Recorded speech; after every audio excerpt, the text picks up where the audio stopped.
Go to game soon. There we go. Let's get the music going. Let me just pull up OBS. Are we all good? I think we're all good. Yeah. Nice.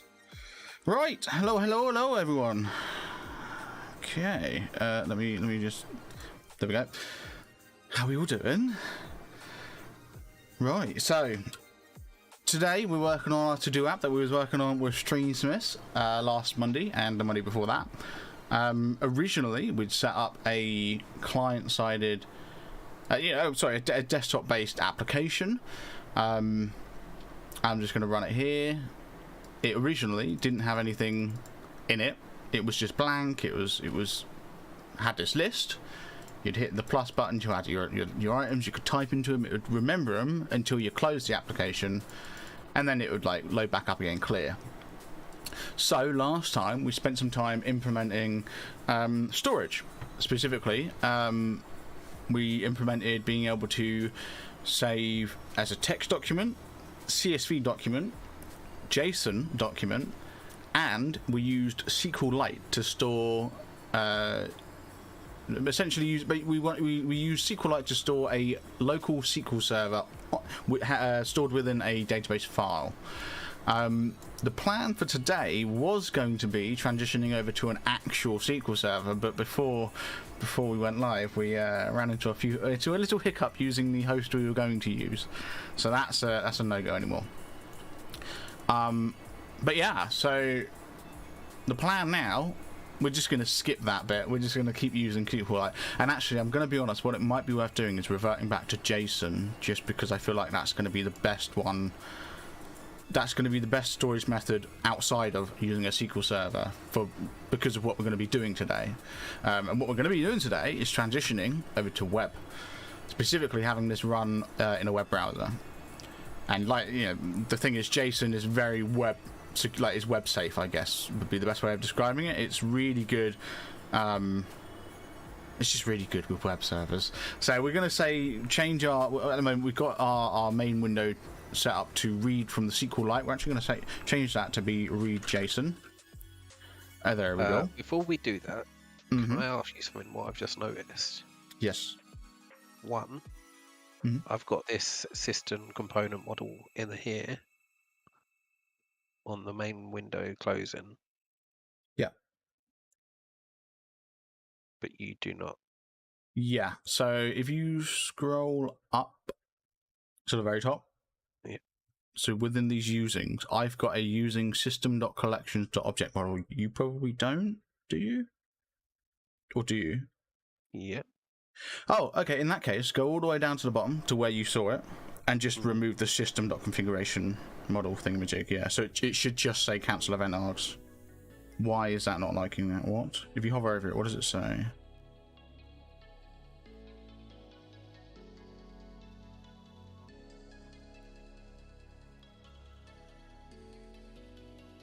Yeah, if you hit that using thing, yeah.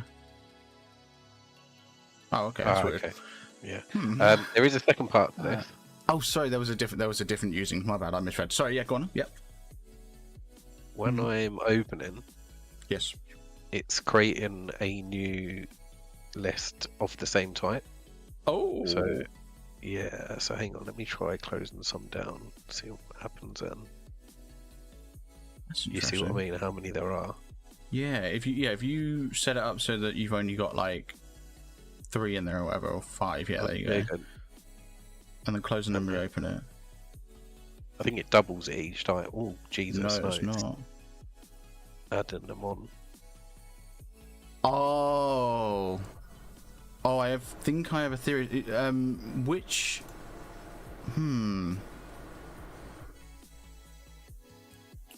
Okay, what have you got set up at the minute to read from?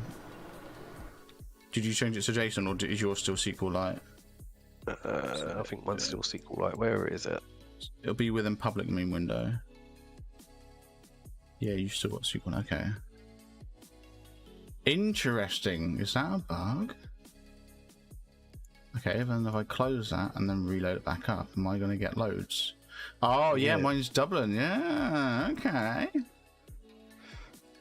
Okay, so that's cool. Let me have a quick look.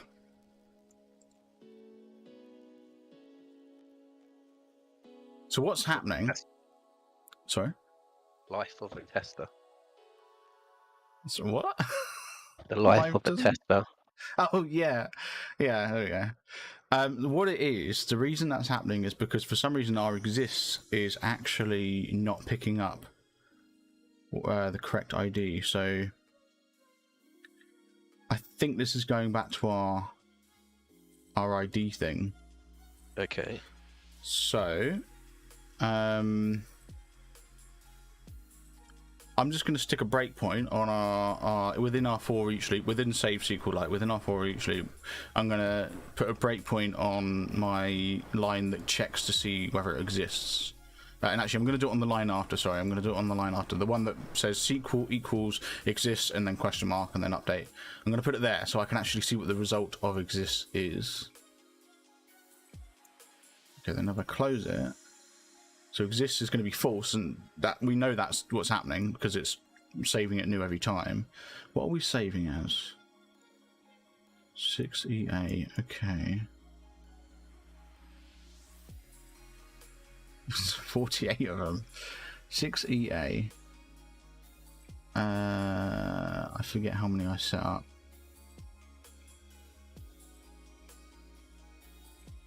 Okay, hang on a second. I have an idea.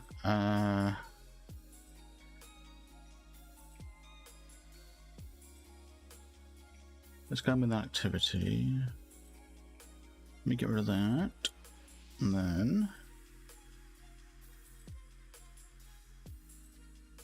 activity. No, it would be within the click handlers v1 on click. New activity.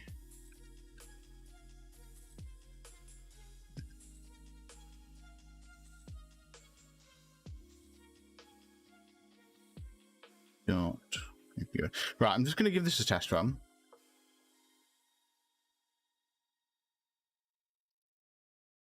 So I know there was 40 odd, 48.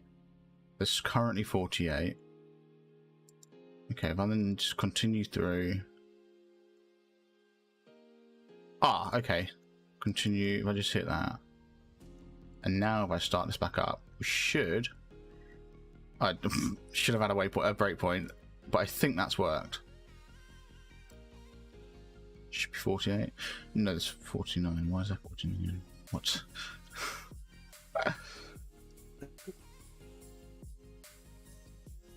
Oh. Okay.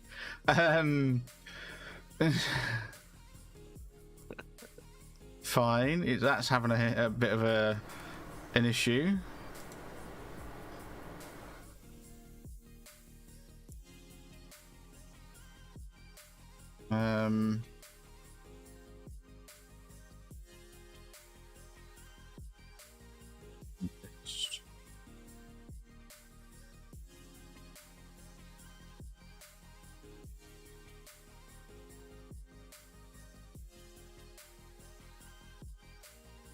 Hold on a second.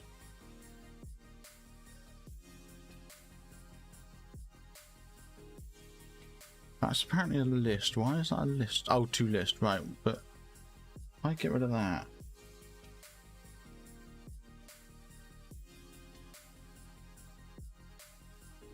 Okay, so query returns. Okay, that's fine. That's absolutely fine.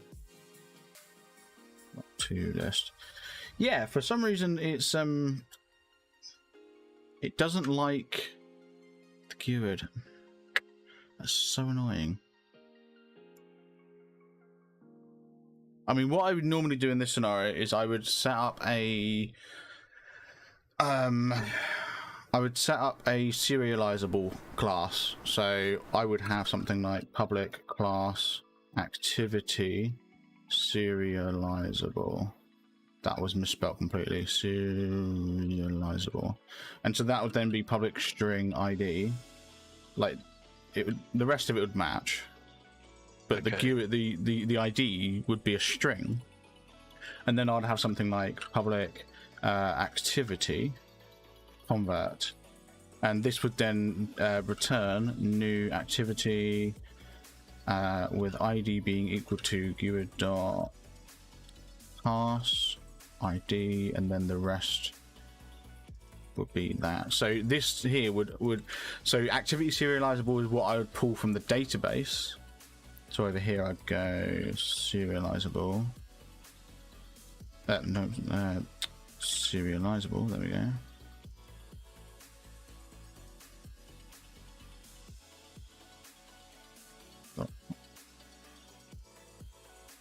That should be simplified, can't it? One sec. There we go.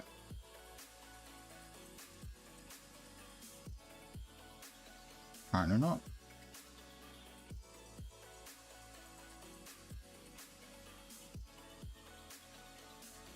Yeah, so yeah, just to run through what I've done, what I would do, I want to do the same here, serializable. What I would do is, like I said, I'd create a serializable class, which just means it can be serialized into like a JSON string, for example. I mean, to be fair, this activity up here is already serializable. It's just, for some reason, SQL's having a bit of a hissy fit. So I create this where it basically uses a string. Strings. So what we do is I would just change this to an nvarchar. It was set it to 164. I think strings are 64. So I'm just modifying the table slightly, and I'm just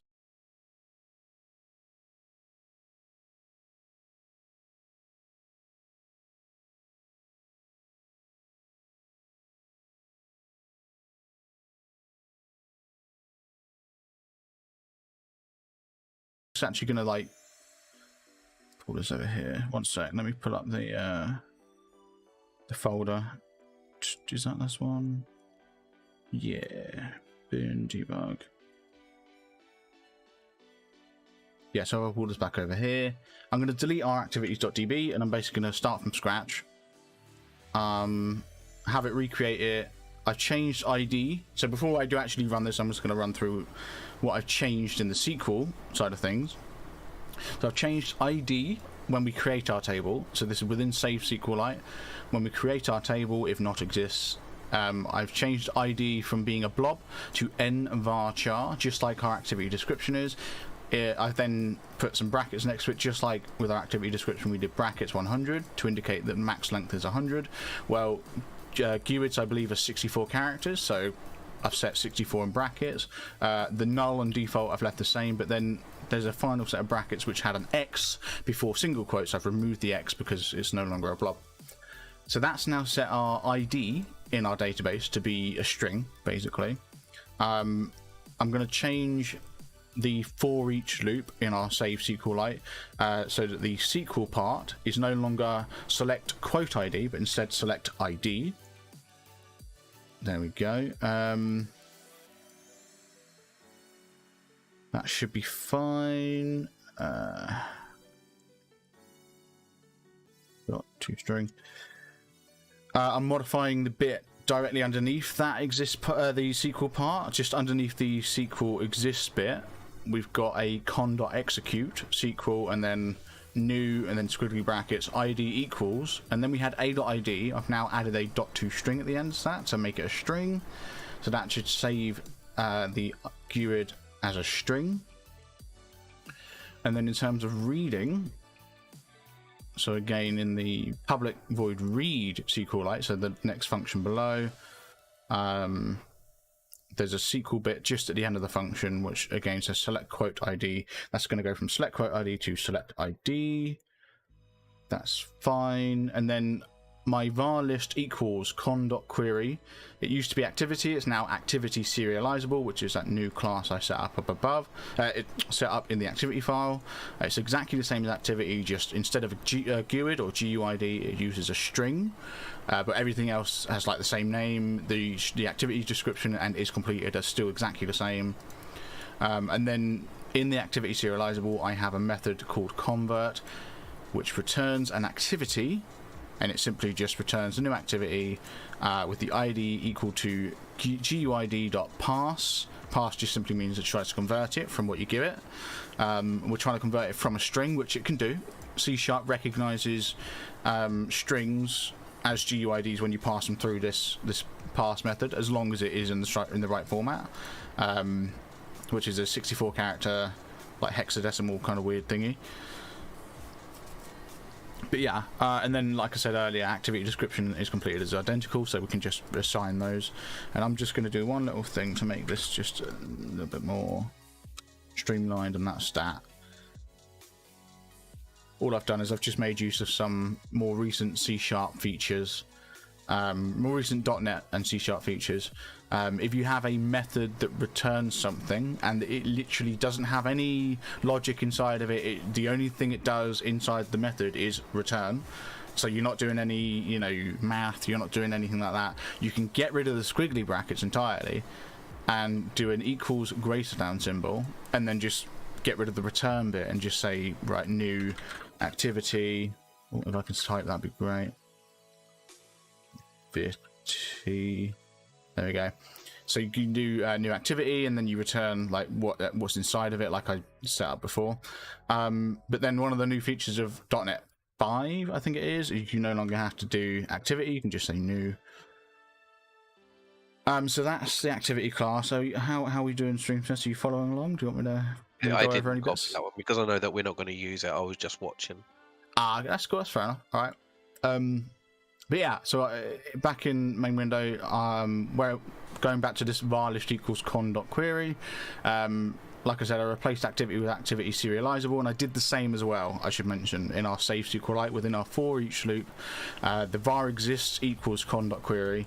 That's been changed from activity to activity serializable. And then, yeah, so go then back to our read. The final thing it does is it tries to assign a value to our activity list. Specifically, it tries to set it to an observable collection of type activity, which is fine. That's what we want our front end to see, activity. And before, inside the brackets at the end of this line, we just had list. The problem is list is now of type activity serializable, which isn't the same as activity. Although it is sure the data is the same, it's like they are different classes. They aren't. You can't just say give it this and boom. So what I've had to do is I've had to do a .select, which basically just says, okay, well, for each object in the list I want to get this thing, and what I'm getting is going to be convert. So for each object I want to do convert, which we know is a method that returns activity based on an activity serializable. And so then I'm saying, right, so for each object, this is what the select does, give me the result of convert. And that's what it's doing. So then that gives us a list of activities, which we pass back into object observable collection, which is what we basically had before. This should, I think, fingers crossed, work. Maybe. Let's see. If I add a new row and I say, hey, well, I'd say hop to the shop. And then we create another one and we say that's complete. And I say bake cookies, and we're like, okay, that's cool, close that, and let's run it again. Okay, pop to the shop and bake cookies has worked. Now let's see if it's done it this time. Not quite. Why? I'm not following. That isn't making any sense. Maybe. We'll look at that off stream. Well, it's up to you. If you want to try fixing it now, that's okay. I just want to have a look. So we have GUIDs, yeah. 13. Oh my god, the thing is the GUIDs are right. Like they are the right GUIDs now. They're no longer just all zeros.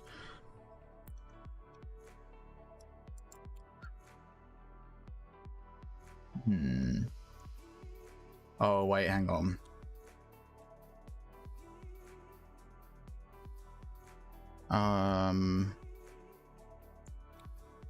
Oh wait a second. Did I missed a .2 string, I think. Maybe. So that's not 8. That's fine. Thanks. Can I close it and reload it? Okay, now we only have it. Okay, that's it. That was annoying. Right, let's re-delete that DB file. Let's start back up again. Right, fresh, brand new thing. Okay, I know. Yeah, go away. I don't actually want a breakpoint there. Right, I'm going to add 2. I'm going to say pop to the shop. There we go. Tick, and then bake cookies.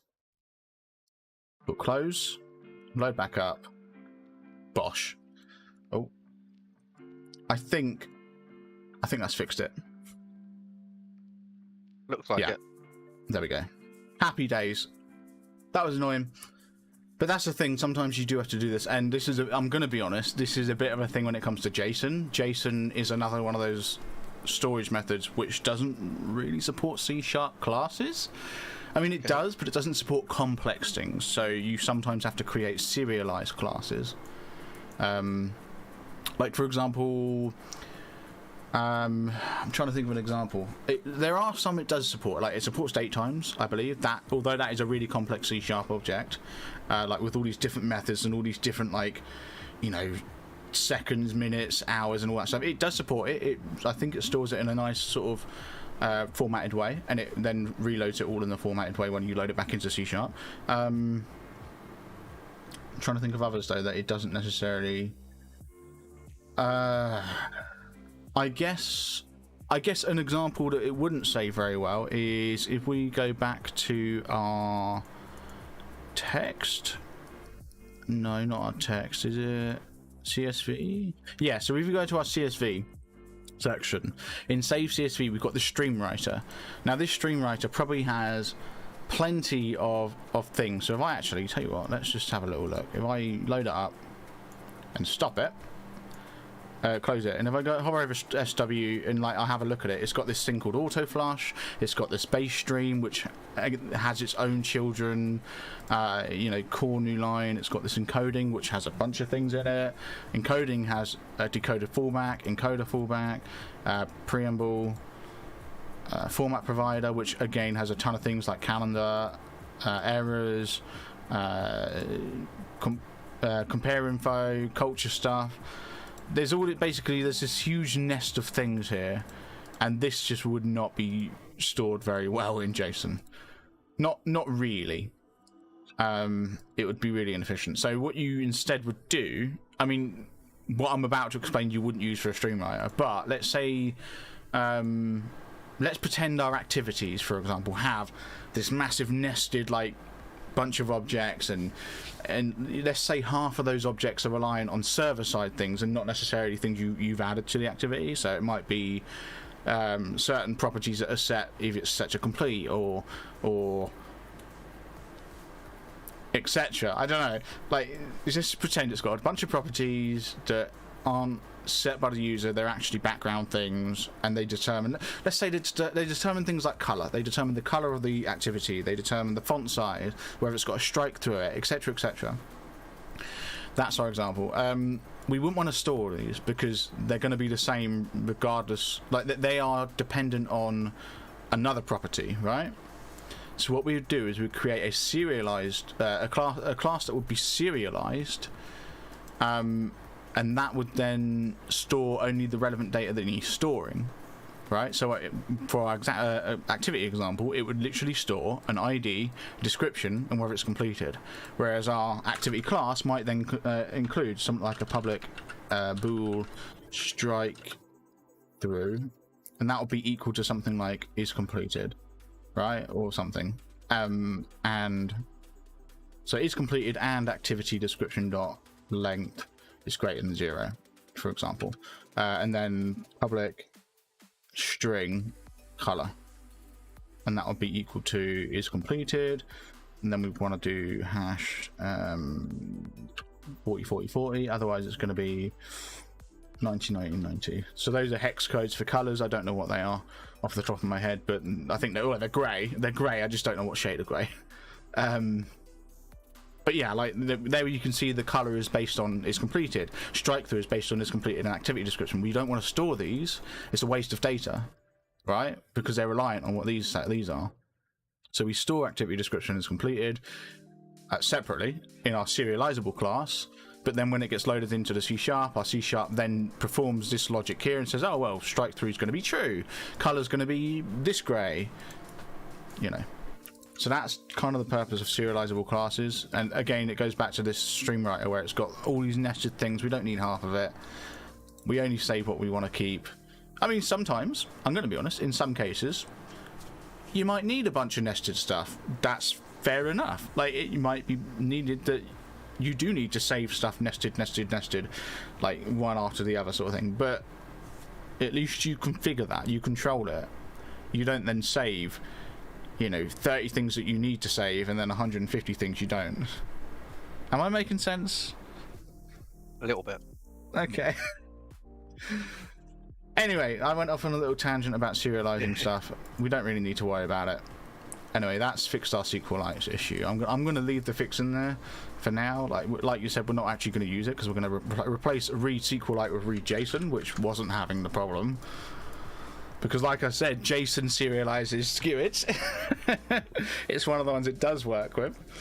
So that's good. So if you switched over to JSON... Yes. Good. Okay, cool. Awesome. Right, then in that case, I say we move forward with today's plan, which is to move over to web. How does that sound to you? Yep. That's good. Love it. Awesome. So the very first thing we're going to do is we're going to ditch this this project, and we're actually going to start a new project. So you want to open up Visual Studio 2022, create a new project. And then,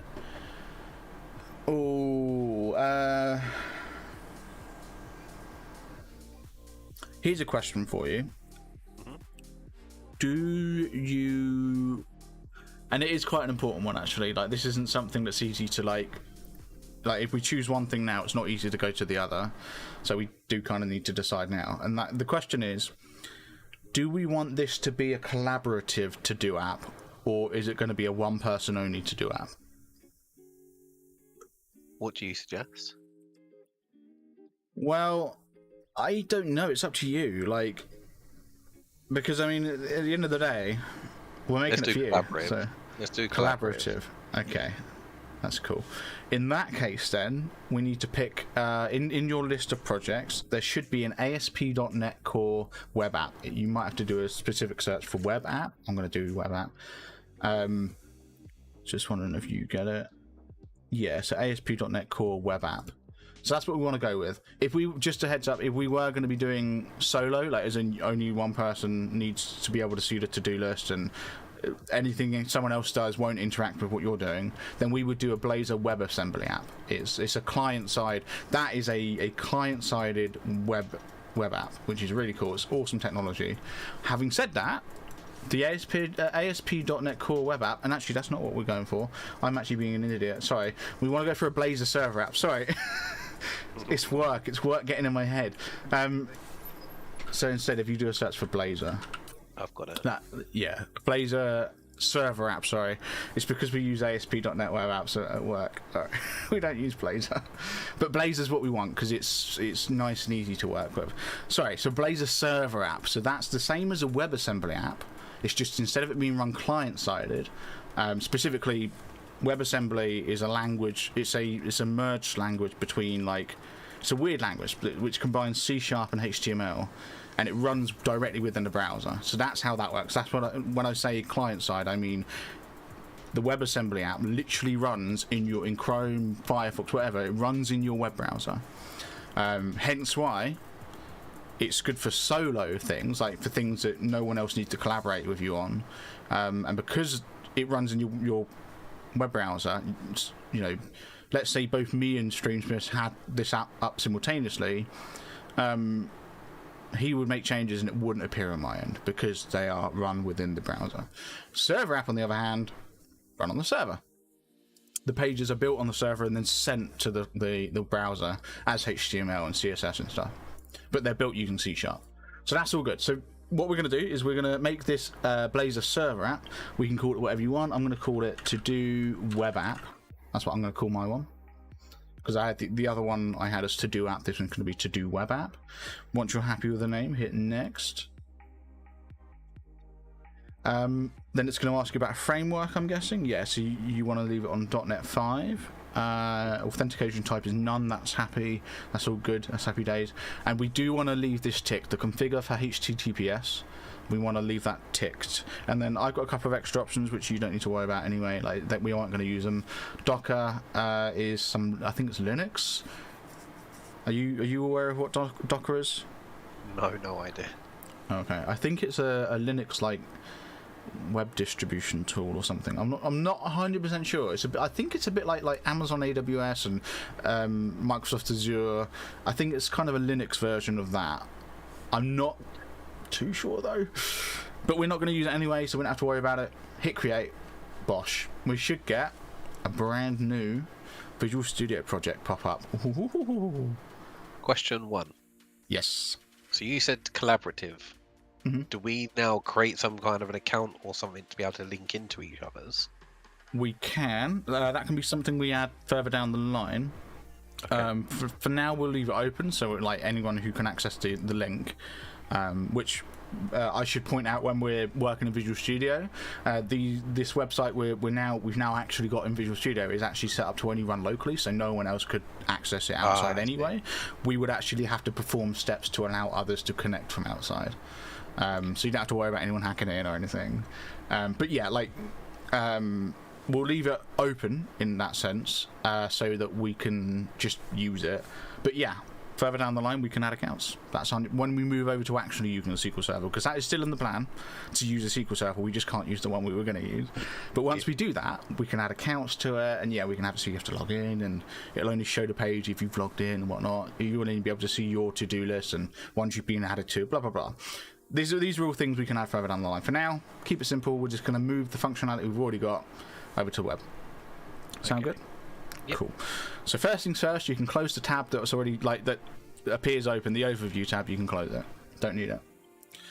LP, just here's just 100% background viewer. Calls all day long. Have a great stream. No worries, LP. Thank you. I know you can't hear me, but thumbs up. Right. Here we are. So we have our project. Like I said, you can close that to do that overview thingy-majig, which I see you've done, so that's all golden.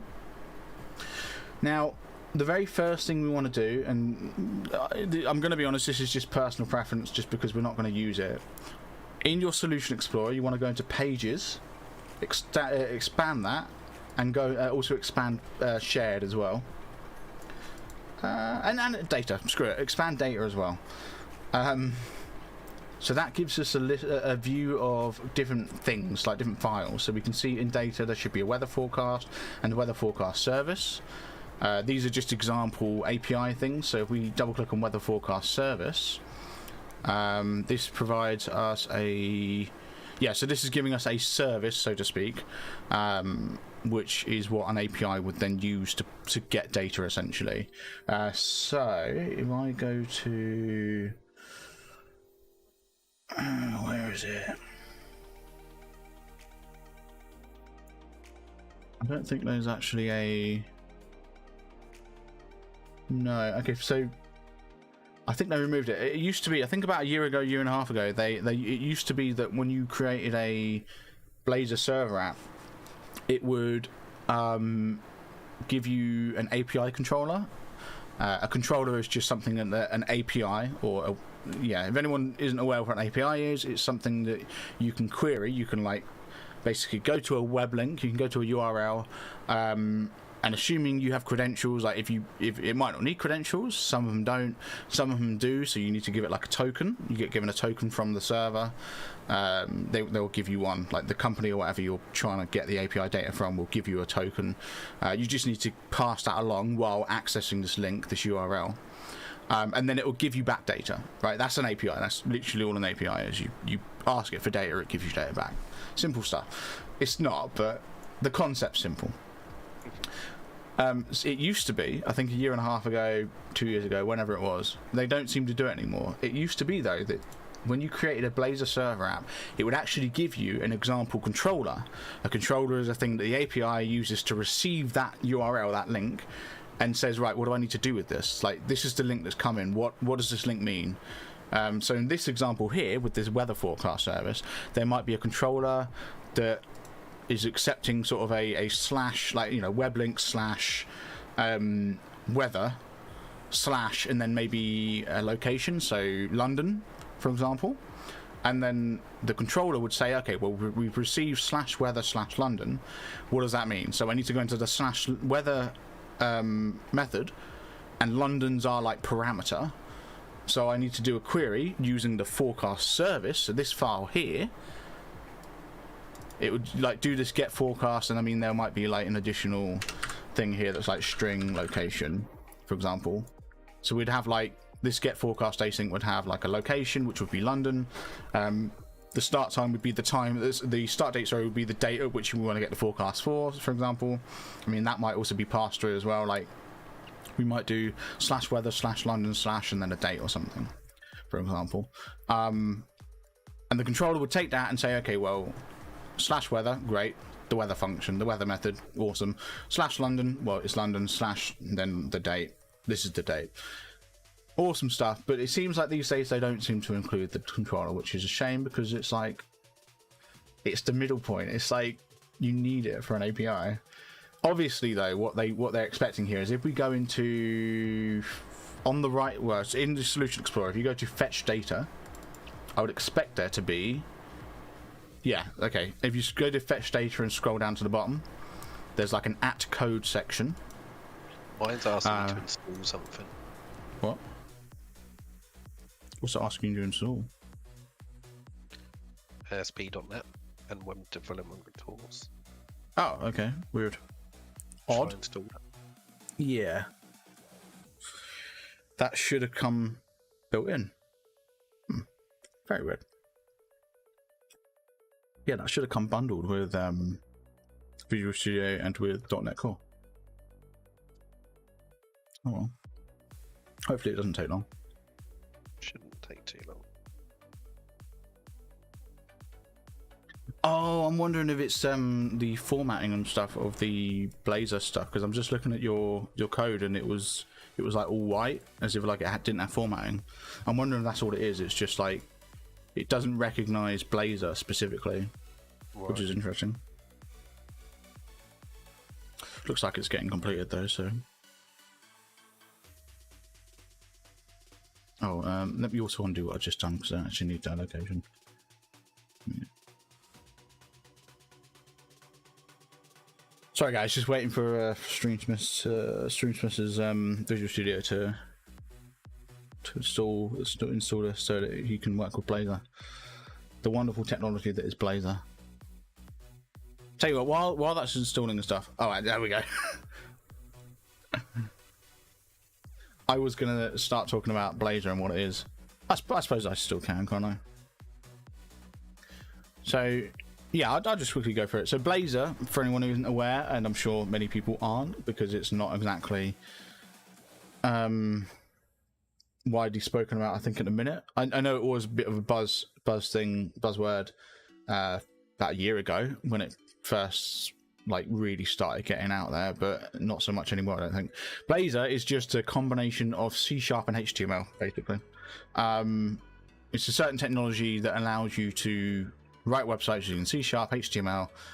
Like for example, here, like just here, like this is a C# if statement with a HTML tag inside of it, and then an else followed by another HTML tag, but inside this body part there's another C# for each loop, and inside that there's a bunch of HTML which then references C# objects. So it's a mashup of C# and HTML, but it works. It's great. How are we looking? Is it all okay? Yeah, so yours is all good. Just a heads up, by the way, I believe the reason you've got all that highlighting happening, I think, is because that's how Visual Studio naturally shows Blazor. It really sucks, but I think it either changes in 2022 or I don't think it does. I think it changes in ReSharper. I think ReSharper applies a different theme over top of it, so you get rid of all that highlighting. Okay. Because that highlighting's super annoying. Like mine looks so much cleaner than that. I will admit the colouring though, like this purple @code, that's 2022. That's brand new. And like this purple at and the pink for each, that's all 2022. I like that. Mwah. It's great. I like the colours. But the highlighting, I'm pretty sure ReSharper gets rid of that. Okay. Anyway, yeah, so I wanted us to go into this fetch data so I could show off where they're actually using the forecast service. So up the top here, they're doing an @inject, weather forecast service, and then forecast service. So this is very much like our usings in C#. I mean, there is also a using here as well, but this is kind of like the using that we would use inside a method. So if I've still got the old code loaded up, so if I come down here in our code and I go to CSV, where we've got this using var sw equals new stream writer, CSV par, it's the equivalent of that, basically, the inject. It's done on a top level. So, for example, it's not done within a method, it's done on our class, or in the web point of view, it's done on a page. Because this is a page called fetch data. So yeah, so going back to I guess explaining what Blazor is, in our Solution Explorer we've got all these things like counter.razor, fetchdata.razor, index.razor. These are all pages. No, I don't believe all of them are. If we go to counter, is that an actual page? No, counter is a page, okay. Main layout. Here we go. So there's in the shared folder, there's a main layout.razor, and I think, yeah, navmenu.razor. Both of these aren't pages, so to speak. They're actually components that are then used in a page. So pages and components are handled pretty much the same. Like, I mean, the only difference is that pages have an @page at the top of them. So for example, our fetch data has @page and then the URL part that goes to it. So you got the website's URL / fetch data would go to this fetch data page. That's how that works. If we go to index.razor though, there's a @page, and then inside the quotes there's just an empty slash. I believe, I'm not 100% sure on this. Can we remove that? I think you can remove the quotes. Oh no, you can't. It has a hissy fit. Oh, okay. I'm pretty sure it used to be that you could remove the slash, like the quotes and slash, and just have that page, and it would recognize it as the root page. But apparently that's not the case anymore. Maybe that wasn't the case. Well, that might have been one of those things that was only possible in the WebAssembly or the client-side version, because there are differences. There are quite a few differences between what's known as server-side Blazor and client-side Blazor, or WebAssembly Blazor. And I mean, to be honest, most of those differences are more back-end differences. They're not in terms of actually creating the web page, it's pretty much identical. Like, the only exceptions are that inside these code tags, inside these code blocks at the bottom, this on initialization, I think that's fine, but there's a, let me just check something protected. Yeah, so there's one called on after render. I believe that's handled slightly differently on the server web page as it is opposed to like on the client web page. I believe there's a small difference there. In that I think it's how JavaScript's handled, because you can also run JavaScript through this as well. It's basically Blazor is a mashup of C# and HTML, and allowing the C# to run JavaScript. Yeah, with some CSS mixed in as well for good measure. But yeah, so like I said, there's just some differences in the way server-side and client-side Blazor works. Specifically on that on render, I believe you can't. Or it might even be on the on initialize. You basically can't run JavaScript on the client, on the server-side one, in a certain method, but you can on the client-side one. But that, I don't think that's going to hinder us all. That's not going to be an issue. We shouldn't be needing to run any JavaScript right at the start anyway. Anyway, let's do the very first thing I do when I create a brand new web-based project, and that is clean it up, because it is messy at the minute. We've got all these things in here, and we don't need half of them. First things first, I'm going to close everything that I've got open at the minute except index. I'm going to keep index open. I mean, we don't really need index open while we're cleaning that. I'm just going to leave it open so I can just refer back to it when we're finished. But what I'm going to do is I'm going to go over to the shared folder in my Solution Explorer. I'm just going to delete that. There we go. And then, that's a good point, I just realised, there's also an underscore imports.razor. We want to go into that and actually remove the line in there that mentions shared. There'll be like an error. There we go. So you just want to remove that one line. And then we want to go into app.razor.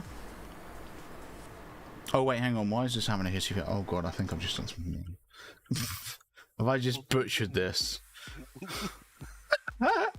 I might have ruined this a bit. Hang on, did I? I think I removed one of the files I didn't want to remove. That's annoying. Okay, that's fine. This isn't an issue. All we do is we close the project. We back out to our repos and we delete the repo we made. So basically, I've gone into my... I've closed down the project because we're going to have to remake it.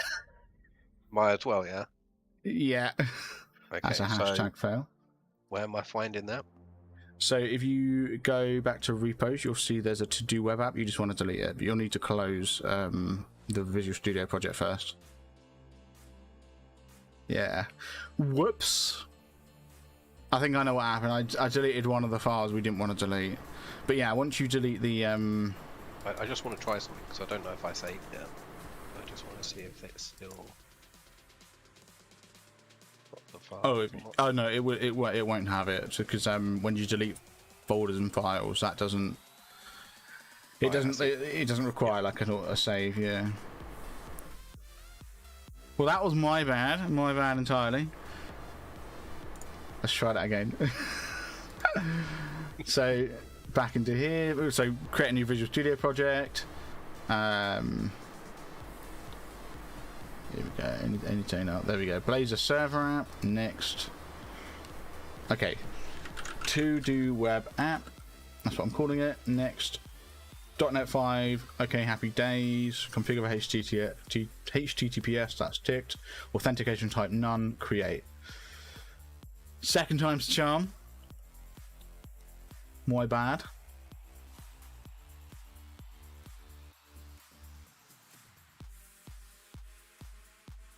Cool, and then I just closed the overview tab.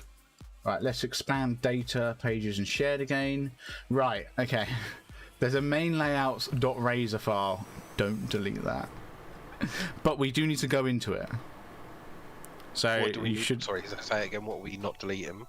So we're not deleting the main. So inside the shared folder, we're not deleting main layout.razor. But you do want to go into it. You want to go into main layout.razor. You should have that. What? Why does mine look different? Wait, what? What did you select? Oh, did you? What are those CSHTML files? If you minimize shared, what are those files underneath shared? What's that?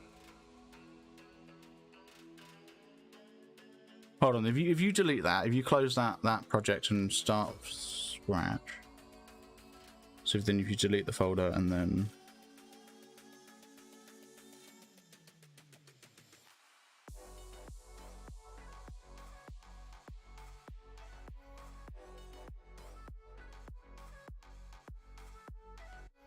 oh yeah, you created an ASP. Oh yeah, I clicked on this. I don't know why it didn't. Oh.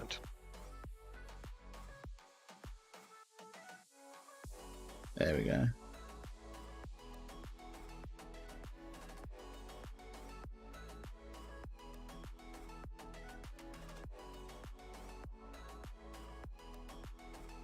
Cool. Okay.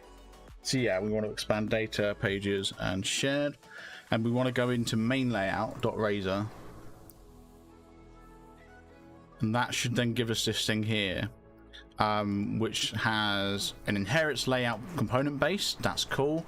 And then, you know, a div, and inside that div there's another div, and then there's another div after that, and then a div inside that. And we should see this one key part that has @body. Now that is our index.razor file. Okay? our index.razor file is that's the file that we're going to add everything into. But the problem is, by the way, we can run this now if at the top, if you find where the run button is, but don't hit it. Yeah. I did this a minute ago and run it, and it looks pretty cool. Interesting. Okay, so you run it differently. Why? I don't run mine through ISS Express. I actually, because I don't think mine works. I instead run it through. If I hit the down arrow, I can go to do web app in the list, and that'll run it separately. It will actually run it with a thingy will pop up. Here we go. Ooh.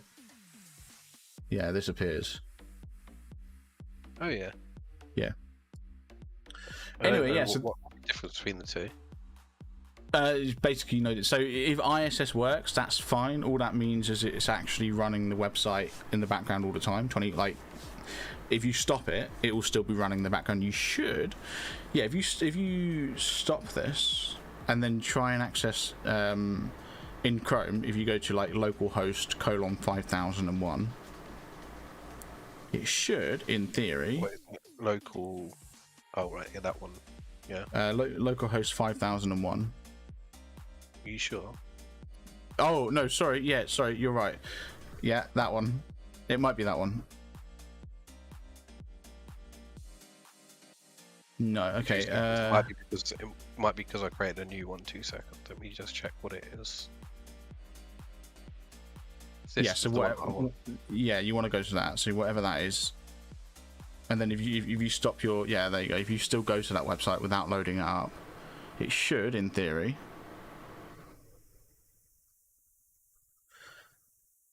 No. Cool. No. In that case, I have no idea why. What's the point of ISS Expresses? That will use Kestrel instead. I have no idea what Kestrel is. Straw Maple, hey, how you doing? I don't know what Kestrel is.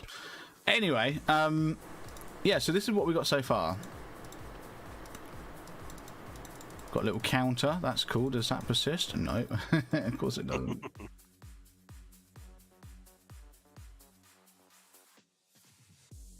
So this is our home. This is the index, by the way. This is our indexed razor file. And then counter and then fetch data. So that's what we're working with so far. So counter is this counter.razor, this one here. And then we've got fetch data, which is what we were on earlier with the weather forecast. So, like I said, we're going to do a bit of cleaning up without removing main layout this time. So back onto main layout. Now, we don't need the nav menu on the left hand side, so I'm just going to highlight lines 4, 5 and 6 and delete them. And just sort of remove all the spacing. Just because we don't need those. We don't need the nav menu. And because of that, we can actually delete nav menu in the there we go. IIS Express is just a built-in dev IIS. Kestrel is the newer cross-platform web server. Oh, interesting. Okay. Oh, is that no? Okay, I was going to say, is that what that third option is for me? But no. Kestrel is a newer cross-platform web server. Interesting. Okay. Well, yeah. So we've removed our nav menu, and I've deleted the nav menu file. And now, just because if we now run this, it might give me an error. No. Okay. Cool. Imports are all good. So now the nav menu's gone. We've removed the nav menu from the list. So we also want to get rid of this top bar, this top about bar, because we don't really need that. I don't really care about learning about ASP.NET, not right now. So I'm going to remove that. And to do that, I literally just remove lines 5, 6, and 7. That's the div that contains that bar. There we go. So now all that we're left with in our main layout is the inherits and then our main div that basically contains the body. Nice and simple. So if we run this, I mean, I still need to remove. Oh no, I don't need to remove anything like that. There we go. So now we've just literally got our index.html, index.razor file. So happy days. So now we want to go into. We can actually now remove fetch data from pages because we're not going to be using that page anymore. And counter. Let's pop into imports. Okay, so far so good. So that should be fine. We shouldn't have any errors now. Have a quick look. No, okay, we should be all good. If I run this now. Didn't get any errors. Okay, so far so good. Not getting any errors. Happy days. We also don't need the survey prompt, just to show what that is. That's this little bit here that says, how is Blazor working for you? Please take our brief survey to tell us what you think. We aren't going to need that with what we're working on. So let's get rid of that. So in our index.razor, line 7 is the survey prompt. Let's get rid of that. And then we can delete survey prompt.razor out of shared. There we go. And then again, if I run that, shouldn't get any errors. 2 seconds. I think I've just broke mine. What did you do? I think I deleted the index. Not from the index first. I deleted it from the. I deleted the folder. The file. Oh, that's fine. We can rebuild index. It's really easy. I didn't delete index. I deleted the page. The reference to the. Don't know. Right. Just go in here, and it's line 7. Did you say? Yeah. Yeah. Seconds. You're right. I think so. It's this one, yeah. Yeah. That's dumb. I don't know why it crashed, actually. Oh, did it crash? Mm. Oh, what? Visual Studio crashed? Mm-hmm. Oh, that's weird. And this is what I should be seeing, yeah? Yep, that's what you should be seeing. Awesome. So, Streamsmiths is on the same page as us. So, the @body directive, that is... You mean this reference here? I have no idea what that reference is. Hang on a sec. So, inside layout, yeah, so that'll be...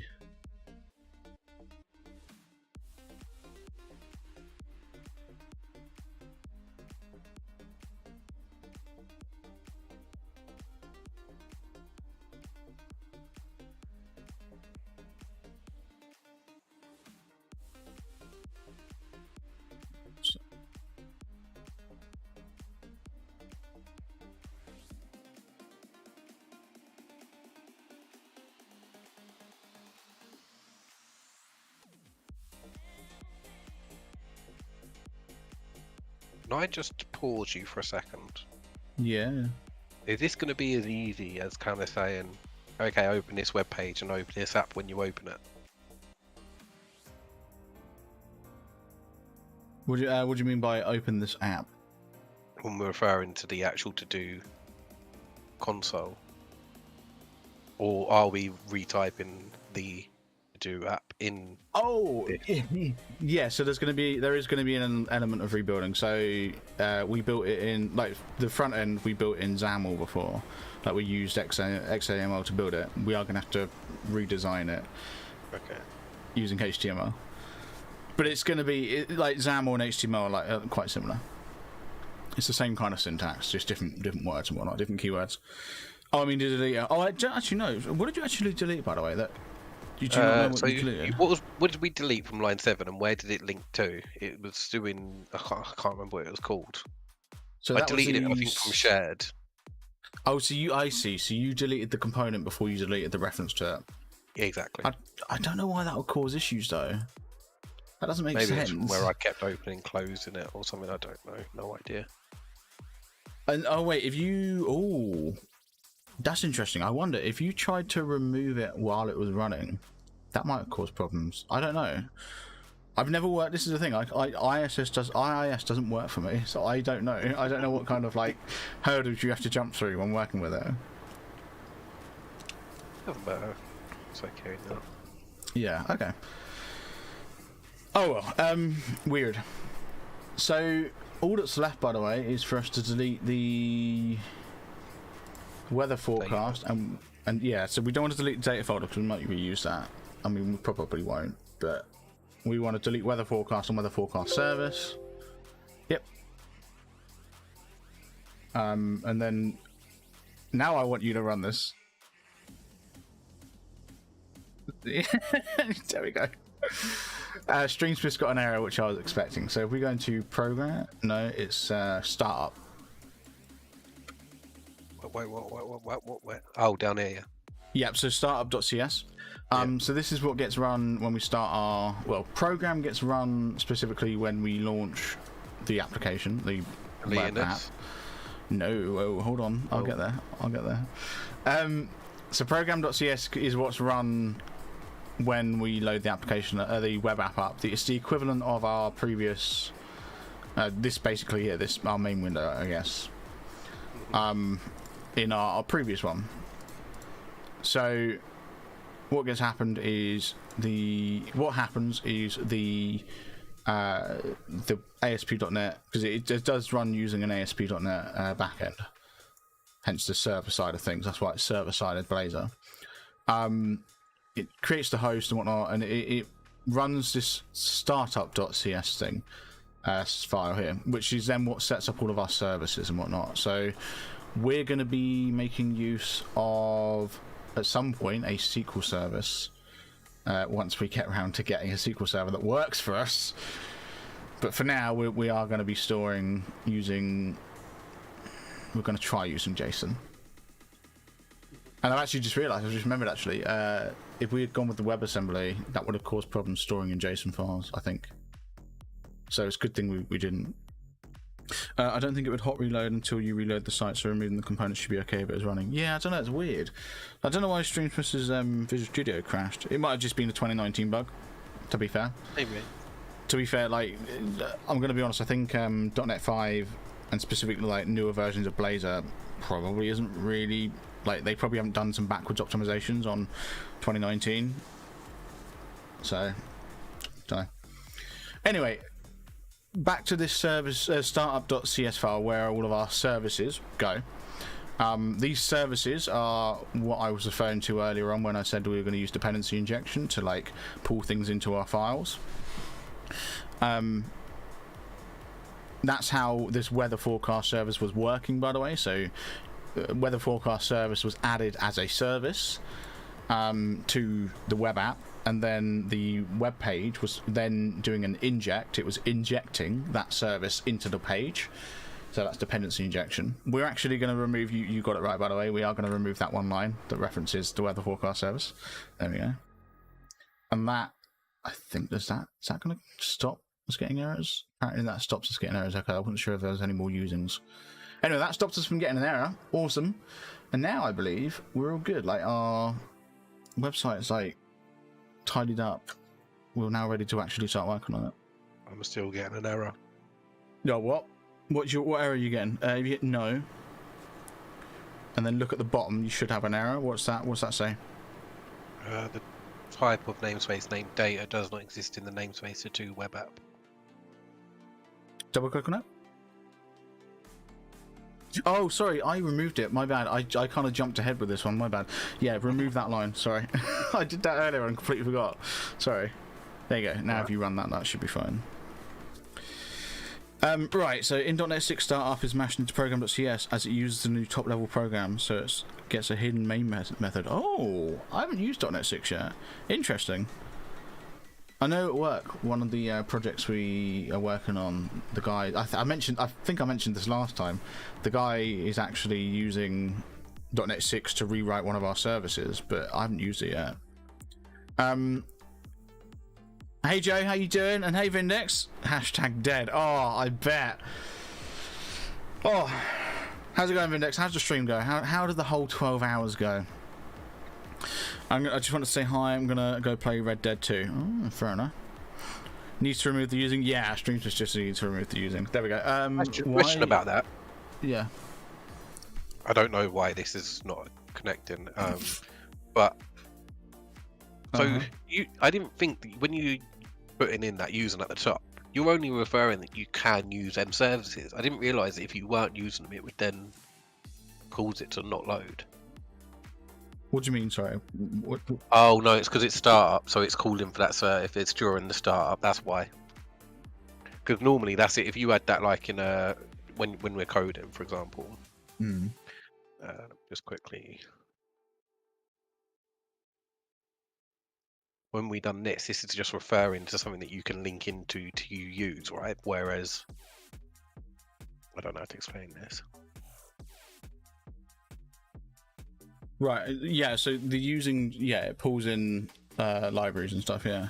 Code. Right. Exactly. Whereas this is trying to pull it. It's doing the same thing. So they both do the same. Like both the usings are the same. Hang on, let me just get my. I never actually got the previews up on my phone. Wasn't good.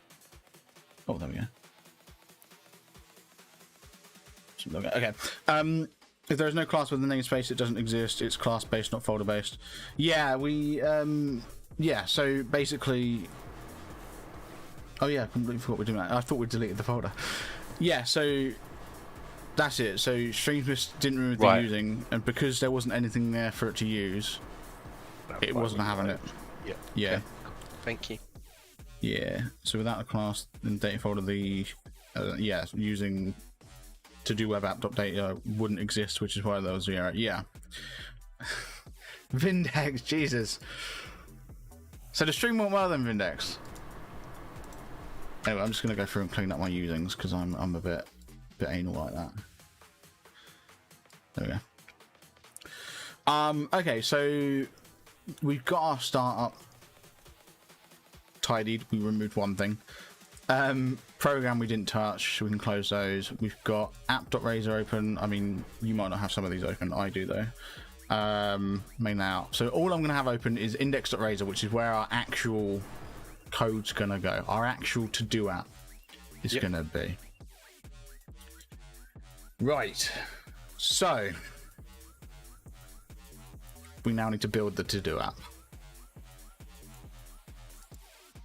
Are you ready?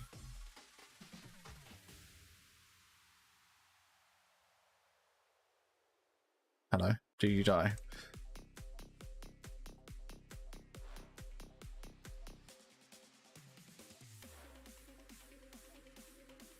Hello? Can you...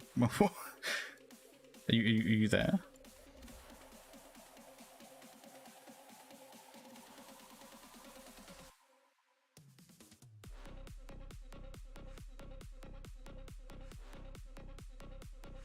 Hello? Did we actually... Oh, hello. I was going to say, did we actually just lose you? What's that? I don't know what the hell happened there. That was weird. I was literally just checking Discord, being like, what's going on? Anyway, yeah, okay. I'm going to assume you're all ready. Yeah. Yeah. Okay, good. I just want to make sure you're not having any problems. Okay. No, I think it's okay. I don't know what it is. Fair enough. So we've got our webpage at the minute that literally just says, hello world, welcome to Uno app. We don't want it to say that, do we? Right, so how do we want to format this? Like, what do we want it to be? Like, I'm assuming, do we want to mimic what we've already got exactly, or do we want to have, like, nice header? I'm going to let you take design lead on this, because I absolutely suck when it comes to designing things. For now, let's just keep it basic. Real basic. Basic, okay. I'm happy with that. In that case, then, let's just do a table. So, first things first, do you know the basics of HTML? I used to. What did you? How to put a table in? I wouldn't know though. I don't think I ever put a table in. That's fine. Oh, you've got to do. I like that. I'm gonna do that. Take one, to do. Love it. Okay, so I've done crocodile brackets. That's how you create elements in HTML. Right. Okay. We're gonna make it. We're gonna use a table tag. So crocodile brackets table. Yep, there you go. Awesome. Visual Studio likes to create the closing tag. I love it. Right, and now this is where my knowledge in tables breaks down, because do we need to then do... How do you do headers? Is it like T-row or something? TD, TR, TH, I think? HTML table tags. That's not used to put tags. I think it's, yeah, TRTHTD. Okay, there we go. So TR is table row, TH is table header, and then TD I think is table data, I'm guessing. Cool. Okay, that's nice and easy. So we just want to, inside our table tag, a table element, we're going to do crocodile brackets again. We want to make a TR tag. Whenever I say the word tag, I mean like a HTML element thing, like the crocodile brackets thing. That's a tag. So we're going to use a TR tag, and then we're going to do, inside the TR tag, we're going to do TH, a TH tag, and we're going to, this is our header. So we had, our first column was completed, wasn't it? Completed. Yeah. And then we want to do a second TH thingamajig. I'm going to give you a second to copy. I'm not actually got, I haven't got thingy up. There we go. This is why I love Resharp. I just Control D and it just copies it for you.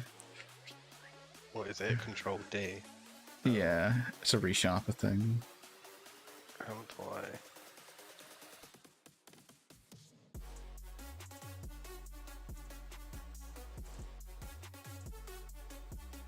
You're going to need to just copy and paste it manually, I think. Oh, there you go, yeah. Cool. Our second one was... Pass. Like... Sorry? Task or activity, either or. Was it? Okay. Activity. Description. That's the one. Description. And then the third column was actually like buttons and stuff, wasn't it? Which we can still do. So I suppose here... Would this work? It would do button. The plus in it. I'm just going to test this.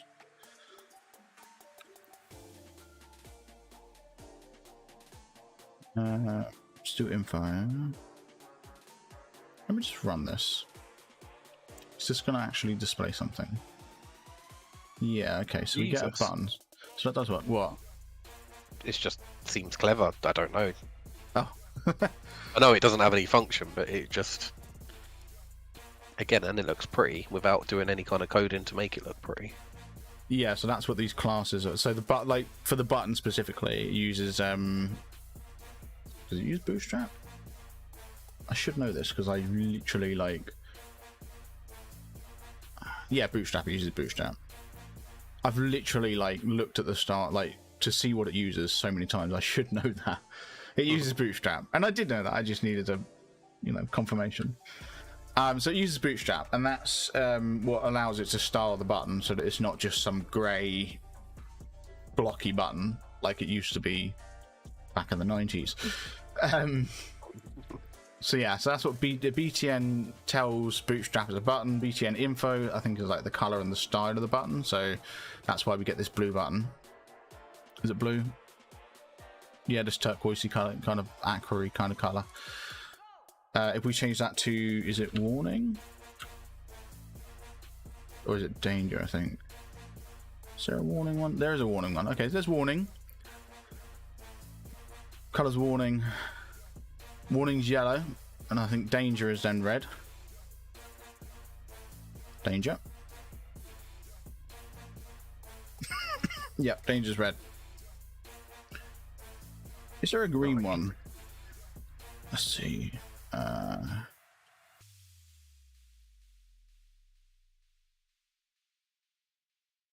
Primary might be the one. I got auto modded. Oh, what did the mod? Like, hang on a sec. Did it? Oh, bloody hell! There we go. I fixed that one. Included nougat package will reflect this version. Huh? It's good. It's really annoying. I hate when the model does that. That's the point. Let's actually check it out. Manage nougat packages. It's not actually installed.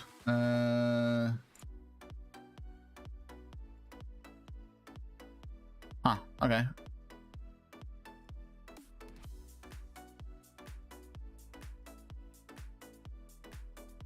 Don't know.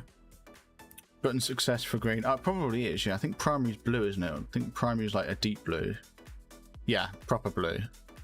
Is there a success?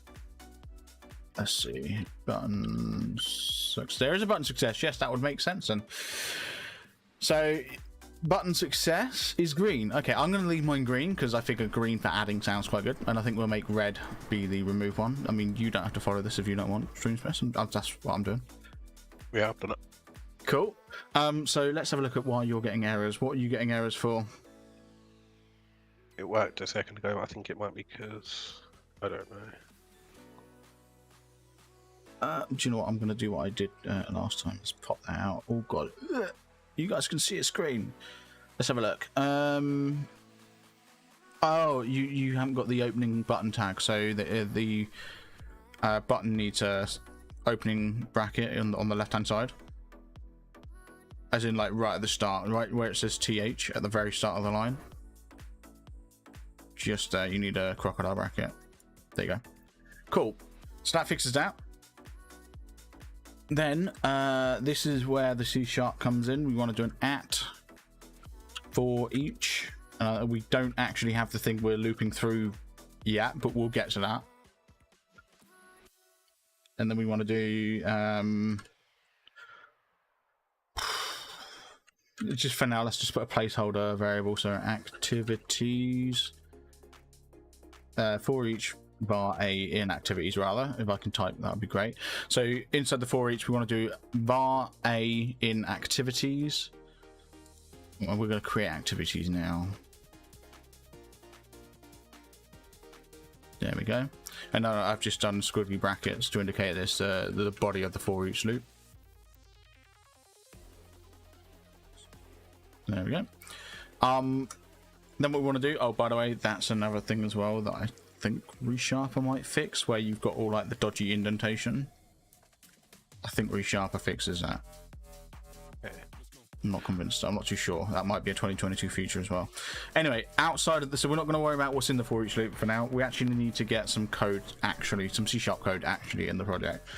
So right at the bottom, underneath our table, we want to do at code. All one word, so the at symbol and then the word code. Then open squiggly bracket, hit enter, and it should automatically put a closing one for you. And bosh. This is the code that runs alongside our HTML. So what we want to do is create a public list, open, close crocodile brackets, and inside there just type the word activity,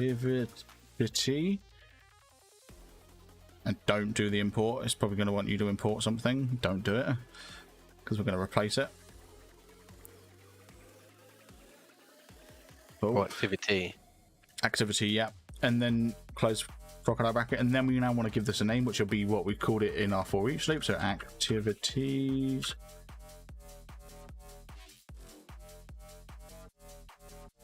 Mine keeps wanting me to import stuff. I don't want to import anything. We're going to add the activity class soon. Okay, and then hit a space after that one, and then we now need to do these get set things. Now, I know we did those in C#, and they weren't like... I mean, they weren't needed. So do you remember...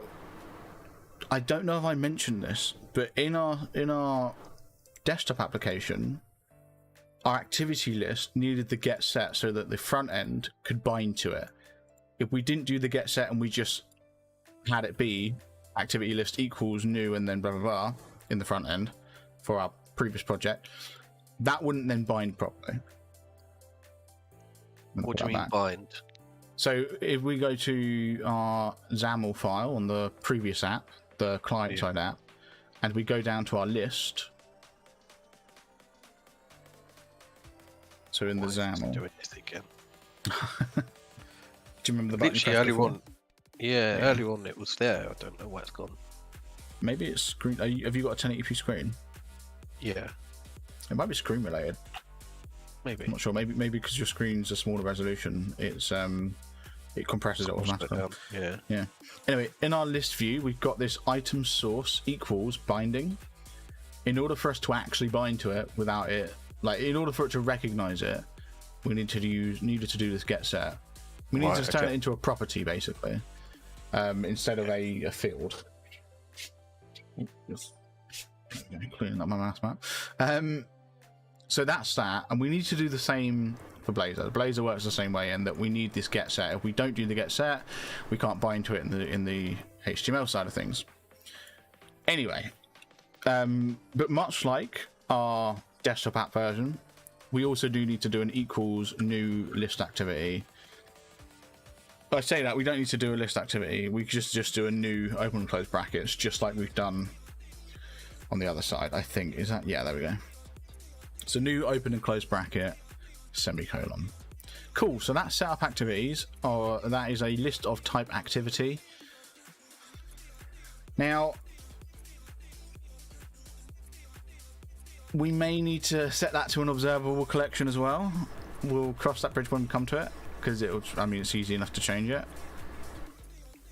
But we'll see. Like, we'll leave it as a list for now. Just because I know there's a hacky way of getting the web page to refresh when changes are made. So we might use that, we might not. We'll see. Anyway, so we've got a list of activities. We don't actually have the activity class, so at the minute we're getting an error when we hover over activity. You know, what is activity? It wants me to bloody import something. I don't want to import anything. Oh, it doesn't actually now. It's stopped asking me to import it. Oh no, it does want me to import it. Okay, but we don't want to import anything. Instead, we're going to make use of our data folder that we left behind before, and we're actually going to create an activity object, a class. So in our data folder, in our Solution Explorer, I'm going to right click, add class. And we're going to call this class. We just copy. Sorry, carry on. Wait, no, go on.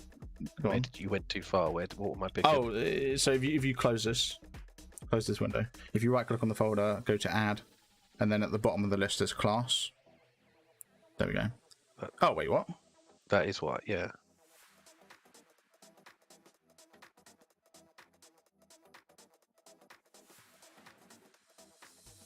Screw it. If you go back up to Visual C#, if you hit that and then just hit the assembly information file, it's really weird that it's not letting you create a class. And then it's at the bottom. If you just give it a name, it's probably going to have a bunch of stuff in it. We're just going to delete all that stuff in it. You mean this, yeah? Yeah, you didn't name it. Did it ask me to name it? Oh, sorry. Yeah. Can I rename it now? Yeah, just rename it. Just call it activity and then basically delete everything that's in it.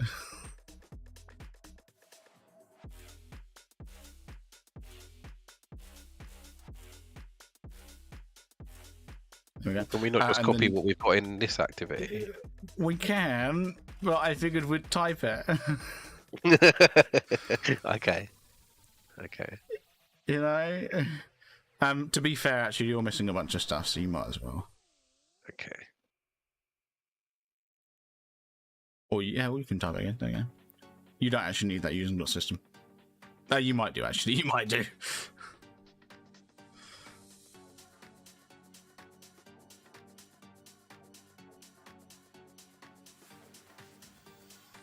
Just watching Streamsmiths type out this. There we go, nice one. So Streamsmiths has just pasted it in because he's a slacker. I'm gonna type it. So public UID ID, public string activity description. So and then public bool is completed. Now what's cool is this has the exact same properties like name and everything and type as we had on the desktop application. So it should just be possible for us to literally reuse the JSON file we had before and pull the data in. Oh, that'd be cool. So we can literally. Yeah. Oh, so you copy in. What are you doing? Oh yeah. So if you save that. I was going to explain it. Do you want to finish what you were saying, and then I'll explain what I've just done? No. Go for it. Okay. So if you go back to index.razor, if you do a Alt Enter on activity, so if you go to where activity is at the bottom, Alt Enter. No, is it not? Being to be. No. This is Visual Studio 2019 with Blazor, isn't it? Jesus Christ. Oh, okay. Well, that's fine. That's fine. You're just gonna have to type the using manually. So at the top, under page, you want to put a new line, and you want to do @using. There we go. And then you've got to do web app. Yeah, and then .data.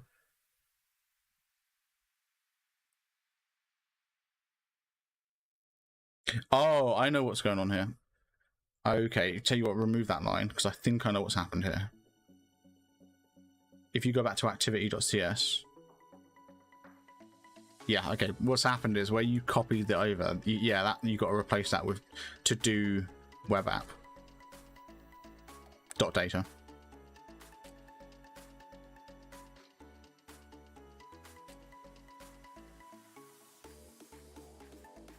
There we go. Yeah, so now if you do an alt enter on that, it should. Is it not doing it? Oh, okay. Well, you're gonna have to type it. Control dot. Do you want to try that? Do you want to try control dot? I'm pretty sure we set your keybinds up to not do control dot. No. No, I'm pretty sure because Streamsmiths used to have ReSharper installed, and so like he had the ReSharper keybind, but it's no longer doing it. But your IntelliSense should still work with Alt Enter. So like all the keybinds were set up to work like with ReSharper, because Alt Enter replaces Control Dot in ReSharper.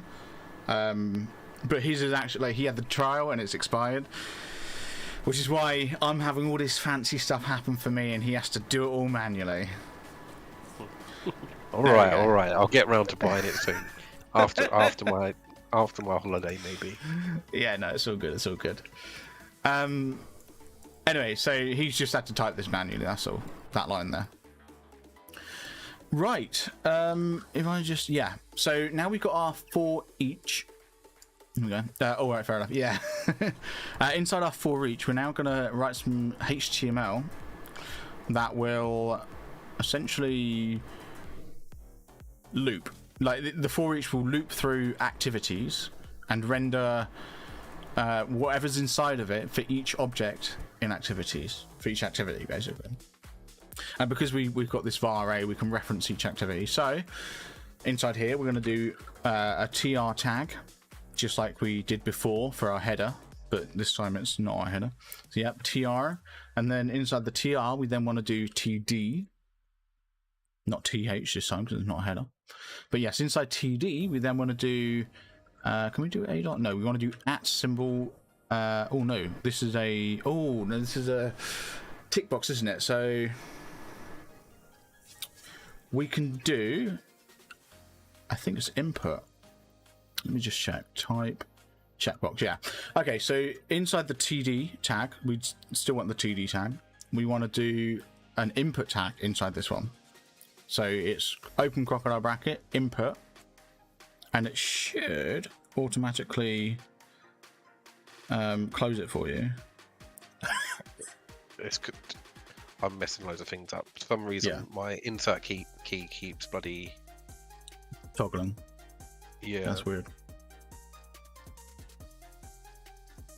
Yeah, so inside the TD, you then want to do another crocodile bracket input. Yep. Hi. COVID. Equals. Check.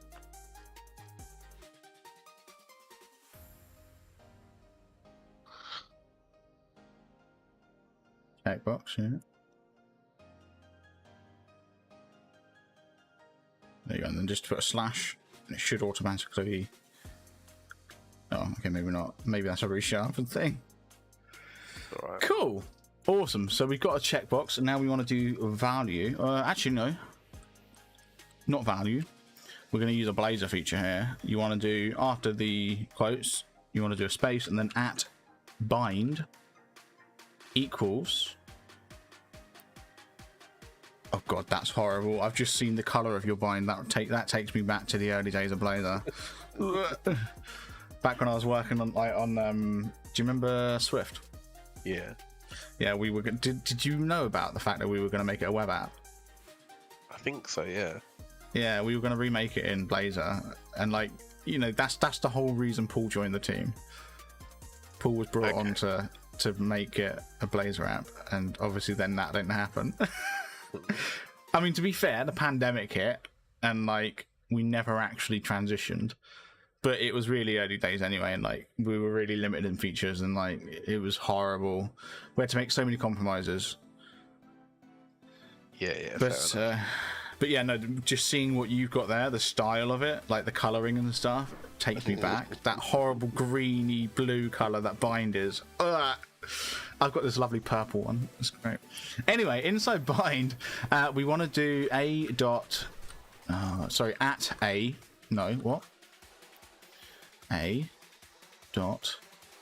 it might have a hizzy fit, might not. Yours might be fine, but if you do a dot is completed. Do we not need the app? We don't need the app. My bloody Visual Studio was just having a hissy fit. So it is complete. It should be a boolean. It is, and so it should bind the value of the boolean to the checkbox.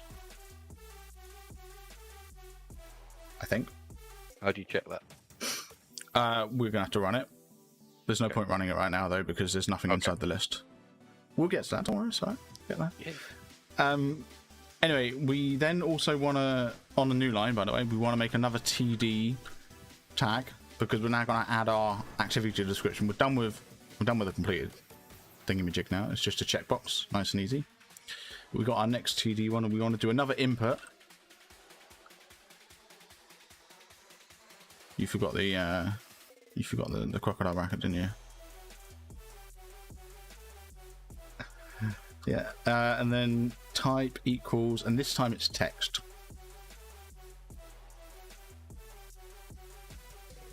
And now we want to do at bind again, and this time inside here is going to be a dot activity description.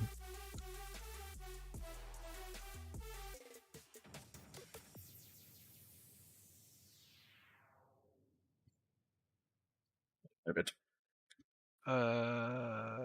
Yeah, it's right on that. Yeah. Did you forget an a dot? Yeah.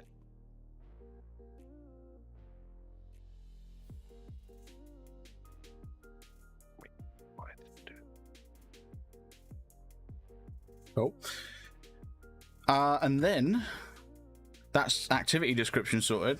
On a new line, we want to do TD, and this time I'm actually just going to be lazy and copy the button we made up above and change it from where we got our BTN success. I'm going to change that to BTN danger. I'm going to change the plus as well that's inside of it to a minus. Yeah. Cool. And now we should probably get it set up so that it actually adds some remove stuff, shouldn't we? Yes. Does that sound good to you? Yeah. So going back up to our plus button, so above the for each, our plus button, I'm then going to do an at, is it on click? Yeah, on click. Where am I doing this? Is it here? Yeah. Yep, just there, yeah. Just there. You want to do space and then at on click. Should be all one word. Yep, there you go. Equals. Yeah. Oh, yours doesn't give you suggestions. Ah, that's fine. We can fix that. I'm just going to get mine quickly set up. So if you just type inside there, don't type call out, call back. Don't do that. Don't do that. I'm renaming mine. Cool. Type add activity. What? Add activity. Add activity. Any capitalization in there? It's up to you. This is what the method's called. So it's whatever we're going to be calling the method. Mine's just called add activity with capital A's. Yeah. Activity. Oh, why is... There we go. Yeah. So now what you want to do is you want to go back down to the code and you want to do a private void add activity. We want to create a method. So this can be below activities. So inside the code tag. So you know that yellow code tag. Right. Yeah. It's because mine's different color. I was like, Yeah. You're looking for the so after activities, but within the squiggly brackets, you want to do a private void add activity. So this will create an add activity method. What are you doing? So with the squiggly brackets, what's that? it didn't do it for me. So hang on. You don't need to type new squiggly brackets. I just meant within the code squiggly brackets.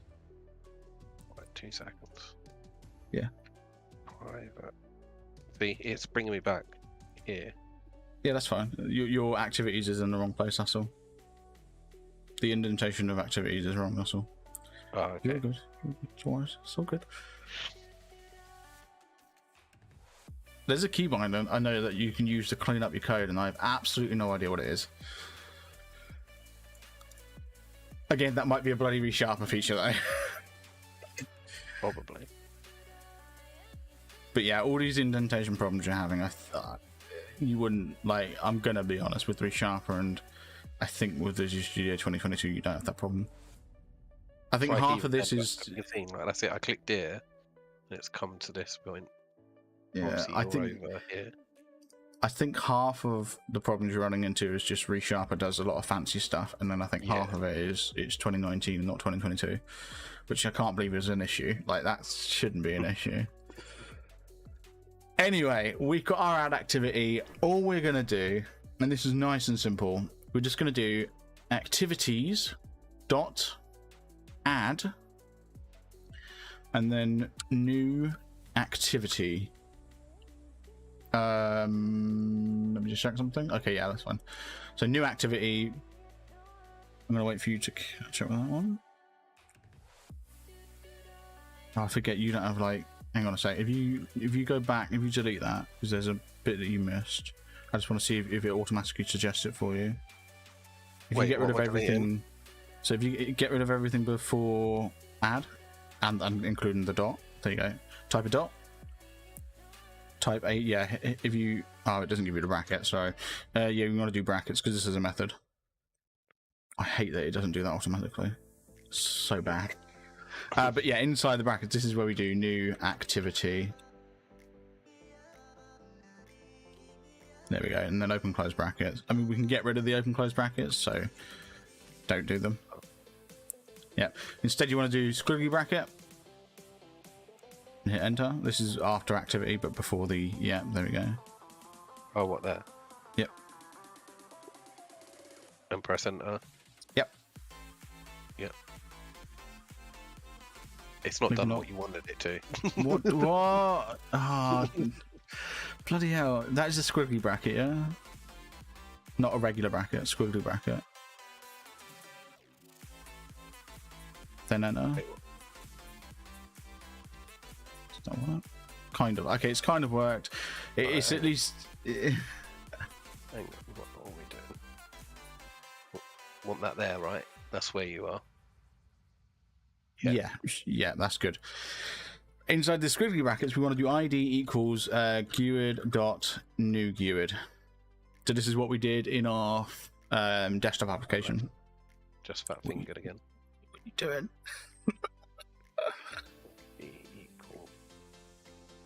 Because Louise come in, she threw me off. Ah. You got a capital D for your ID.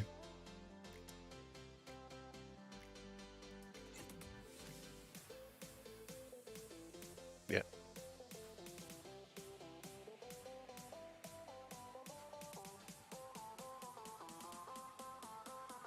I think.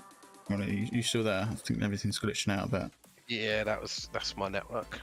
Oh, okay. I was going to say, like, I just saw suddenly a bunch of code appear. You're getting in there.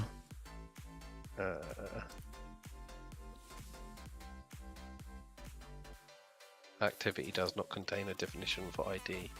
It doesn't contain a definition for ID. Why is that? I don't know. You tell me. Because you have a capital D. No, it's got to be capital D. Yes, you do. Oh. What? Yeah, you need to make that a capital D. Oh, because of this original. Yeah. Yeah. Okay. Yeah. Oh, actually, I've just realised you don't even need to do this bit because in your activity.cs you've already got this equals that. I mean, yeah, we could just do that. Screw it, we'll do that. So we can actually, because you've already got the equals new GUID part, and it's basically because I was trying to fix the SQLite issue. You removed it. I removed it, which meant that we had to do this step, but we don't actually have to do it because you like we've already got. I've just put that back in here. Yeah. So is it like that? Is that what I'm looking at? Is that what I'm looking for? Yes. Why is yours not happy? What? What's it moaning about? There's loads of things it's moaning about. Type or namespace definition or end of life expected. Expected and only. End of life. Have you got an extra bracket on the end? End of file. End of file, not life. That's my dyslexia. Okay. Let's see. Hang on. So if you go to the end of your line, delete like the last 4 characters. Yeah. That should say activity. Does that say activity? But it's covered up by my chat, so I can't actually read it properly. What do you mean? That does say it. What do you mean? Where should it say activity? Does that say, look, where your cursor is right now? Is that the end of activity? Yeah, yeah. Okay. Open bracket. Yeah. Okay, and then go to hit the right arrow once. Yeah. Close, and then type another close bracket. There we go, and then semicolon. That's what it was, by the way. Like, why is it having a hissy fit? An opening is missing the corresponding close bracket. No, it's not. I've got an open bracket there. I've got a closed bracket there.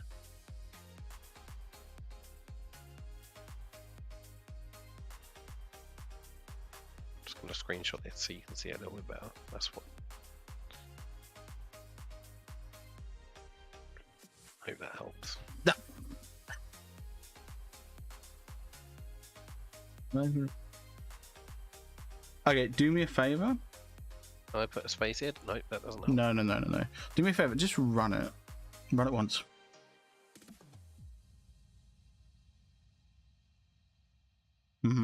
Bloody annoying. Okay, that is 100% your... yeah, that's weird. Tell you what, if you close this... Yeah. If you, in the little bit at the top where you got IS... Yeah, if you change that to that one. All that was, by the way, that error you was getting wasn't a legitimate error. It was actually... What?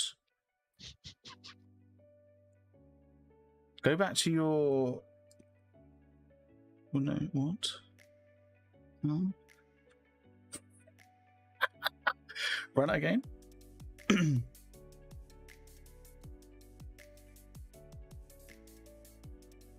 on, 2 seconds. It's okay until I drag it over. Oh no, it's working okay now. Okay. Well, weird. Anyway, no, the reason you was getting that error is your Visual Studio 2019. I remember having so many of those problems when I was working with Blazor in 2019. Okay. I'm going to be honest though, I would have thought that would kind of be fixed by now. Something tells me they haven't updated 2019 to support Blazor properly. That might be the case. It might genuinely be the case that 2022 is like the first officially Blazor supported Visual Studio. I guess it makes sense. Why you go and fix the older one when you can just put it in the newer one? Yeah, I guess, but yeah, maybe. Anyway, right. That's cool. So we've got our ad activity sorted. Speaking of, let's actually have a look. I'm going to run mine. Let's just have a look. If I hit the plus button, what happens? Why is it always open over there? I don't know. So don't close this page. Instead, if you just rerun it while this page is open. Okay. Just do it again, yeah. Yeah, just click it again. Yeah. There we go. Okay. So it is actually, so we don't need to use observable collection. Our list just works. Does now it? We haven't. Well, yeah. No, I'm just writing. Does it really? Oh, okay. And then, it won't save because we've not got any save function yet, will it? So it just reopen a new blank one. Yeah. Okay. Cool. Yeah. We'll get to that. Yeah. I was jumping ahead of myself. Yeah. Before we go any further, though, I do just want you to hit the minus buttons. Ooh. Oh, they don't work. Oh, that's what we need to get set up now. Yeah. So the removal buttons aren't working, and that's fine. That's intentional because we haven't got it set up yet. But we are going to get them set up now. So in our for each, we need to find the matching button, which we copied from above. Yeah. But with a minus, and it's now danger instead of success. We want to do the exact same thing we did for add activity, which is after the class part, we do an on click. So in the same place we did last time, on click. And then I'm going to do the same thing I did last time, and you're just going to have to type this. And I'm going to type remove activity. Wait. You right? When I do at one on, it's because I was doing one click. It changed it completely. Sorry, go ahead, carry on. Yeah, so on click equals, and then you're going to need to type remove activity inside the quotes.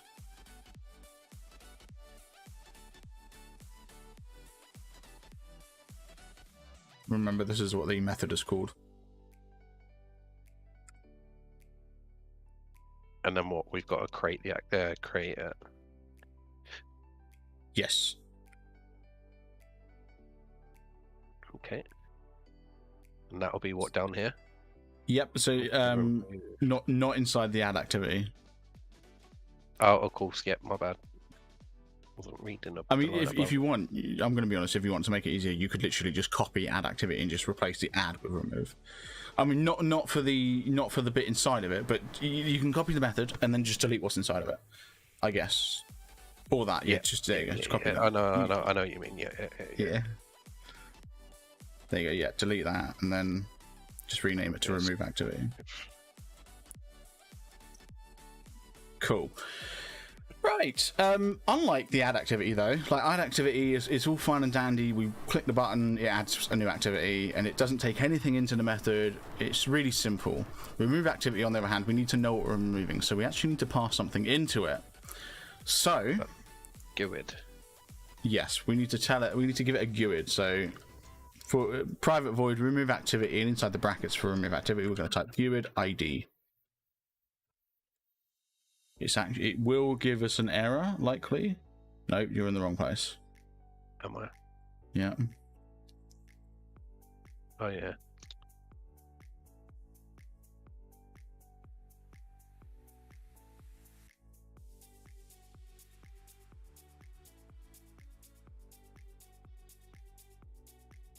Cool.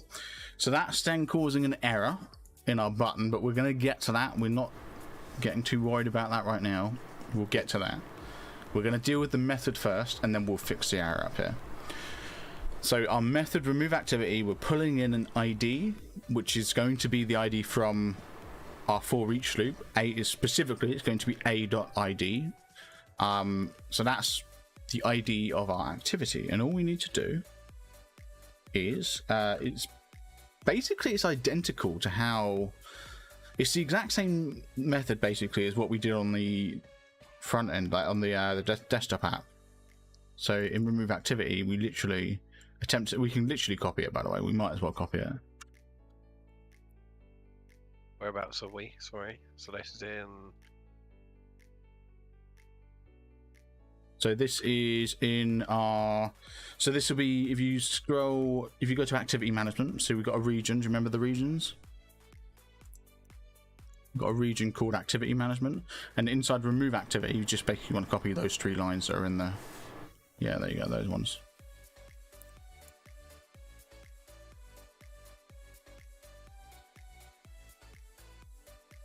That's going here, yeah.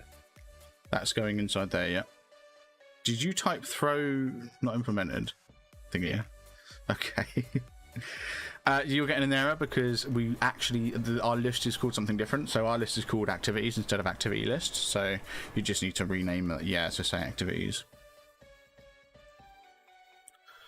But that's that sorted. Before we go any further, do you just want to compare this?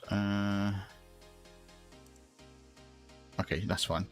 Our add activity is identical as well, pretty much. Like it's identical, assuming we were combining the on click and the add activity, so that's fine. Cool. Okay.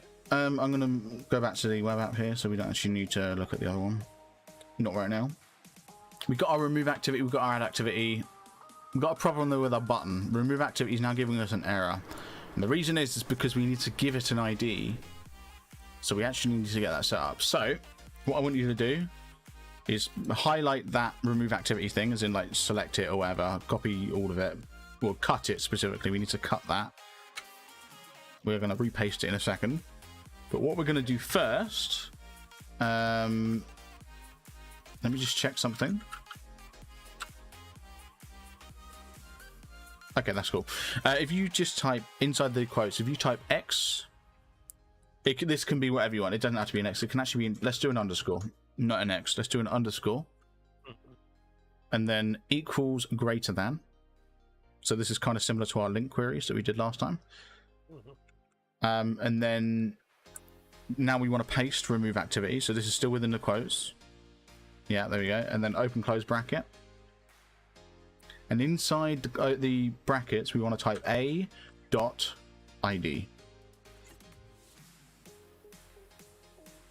And that should. Yep. There you go. That fixes it. So now let's actually see what this does. Why have I got Do we think it's? Oh, why are you getting a build error? Hang on. What's the error? Enable ID. So. Where's it giving you that error? On line 34.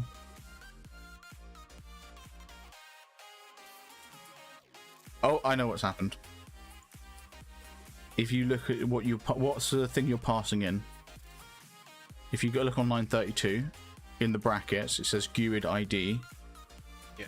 I'm guessing ID's in capitals for you, whereas on line 33, for you, yeah, line 34, we've got this var activity equals activities.first or default, and then I'm guessing at the end there's a problem with its ID.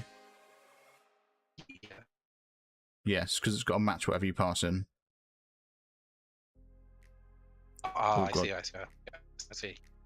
Oh, there goes the internet. Is it? We all good? Yeah.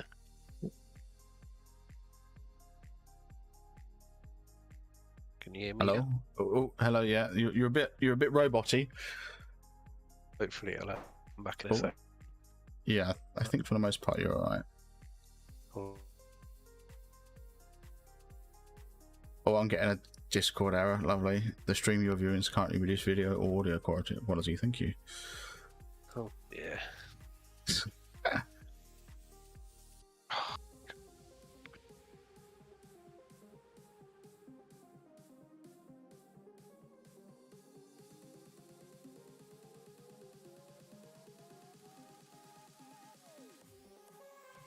Anyway, now we should notice the remove button's working. Nice. Look at that. Isn't that sick? Can you hear me right, by the way? Yeah. Can you hear me? Cool. Yeah, you sound fine now. Cool. Yeah. I really need yeah. to contact Urgent and try getting them to sort it. Yeah, fair enough. Oh, but yeah, look, it works. We can like type and we can tick and we can like minus things out. Bosh. Sorted, right? Yep. Are you sure? Yeah, why? Well, if you run it, you're going to have to do the thing again where you have to rerun it, aren't you? Oh, no, maybe not. Okay. Yeah, and then if you remove things. Yeah. Just remove them all. Yeah. Don't you hate the way it like shrinks and stuff and doesn't have like a set size? And... Do you want to sort that so that should we start diving into CSS, or should we leave the CSS for next time? Next time. Okay, because that is a whole rabbit hole we can go down, like styling and stuff. It's good fun. I do enjoy styling. It's just, I'm gonna be honest, me and CSS, we don't get on very well. Specifically Flex. Me and Flex don't get on very well. Flex is it's a display type within CSS. Ugh. I hate it. I don't hate it. Flex is actually really good. No, but it's just I am very bad with using, like, getting my rows and columns the right way round, and like getting orientation correct, and like whether I need to use justify a content or align items or align content. It's just but it's fine. We'll get it sorted for this project. So it's all good. We'll smash it. Yeah. To be honest though, like, I think we're kind of there functionally speaking. We're basically back to the point that we were at the end of our first stream when we did the desktop version. We're at the end of that now. We could branch into storage now. I'm going to be honest, I feel like I'd be better, this might be better if we leave storage till next time as well, because then I can actually do some testing. We can jump straight into SQL, do you mean? Yes, yeah, there you go. Tell you what, we'll do that. What we'll do is, I think next time, I think we should probably call it here. And I think next time we will jump right into SQL, like SQL storage, getting this set up to read and write to an actual SQL server, one that's going to work for us and isn't going to be an absolute nightmare.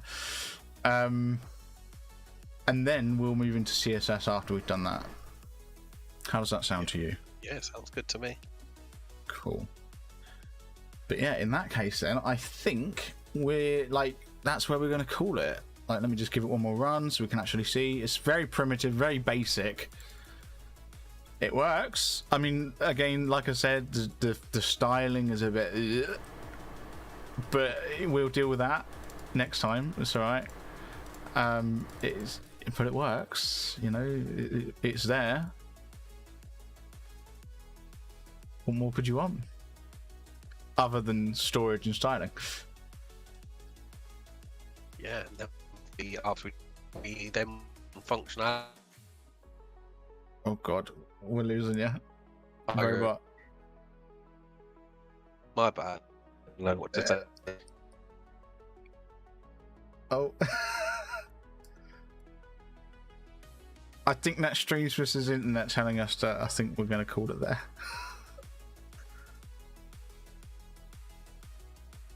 Hello? Hi. Oh, hello. There we go. Yeah, okay. But anyway, yes, that's where we're going to call it. This has been fun. Bit of a nightmare with the SQL Server at the beginning, before stream. I really thought that was going to work. Like, the host we were going to use had, like, glowing reviews. It was, like, supposed to be amazing, and they're really good. And then I found out right before we started streaming that you can only access the SQL Server through their own servers, as in, like, that you can't remotely, like, connect to their SQL Server. So the reason is because they are a web host. They are primarily a web host that hosts websites. They have SQL servers that you can then hook into through the websites that are running on their own servers, but you can't actually connect to the SQL servers externally. So when I tried to connect to their SQL server, like the SQL server I got set up for free, like, you know, they offer it all for free. It's great. This is what I mean, like, glowing reviews, like, oh, they're amazing. They offer amazing service. It's so good. Load up SQL. I load up my SQL client, and I'm getting an error when I try and connect to it. I'm thinking that's a bit odd. So I go through their control panel, and then I notice a remote SQL connection option, and it's a paid feature. Yes, you have to be a premium member to access their SQL servers remotely. So annoying. But it's alright, next time we'll find a proper one. I mean, push comes to shove. If I have zero luck finding one, we'll maybe use the one that I have. We'll maybe use my one. I'd rather I didn't, because you guys are going to be able to see connection strings and, like, passwords and usernames and stuff, and I'd rather not. I'll have to basically create a brand new user account for it, and I need to then get that sorted. Question: could you not create a new type of class, have all the information there, and just refer to that class? What do you mean? So,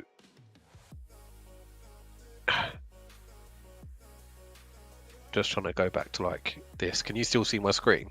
Yeah. So, like we did activity, create a class with all the details of the sequel within that, and then when you're just doing the code, just use like. Do you see what I mean? See that you weren't on stream showing the details, but you were still using them. 100%. We could. You're right. We could create a SQL connection class, and in here we'd have like a public string username. Yeah. So we'd have like a host username. Yeah, I've already got that. Why am I retyping that? Password, and then what's the last one? Database. And you're right, like we could then set that here, like we could have this be like to do, and then the password would be like password. It'd be better obviously than that. Yeah. User, and then the host would be like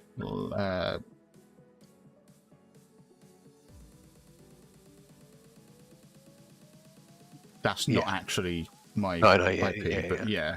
Like for example, like that, you're right, and then we'd do that off stream, and then we'd close that. We wouldn't open that file again. And then you're right, we would then do we can like then when we refer to, let's just say for example here, we would refer to it and we would do like let me just hang on, RS equals.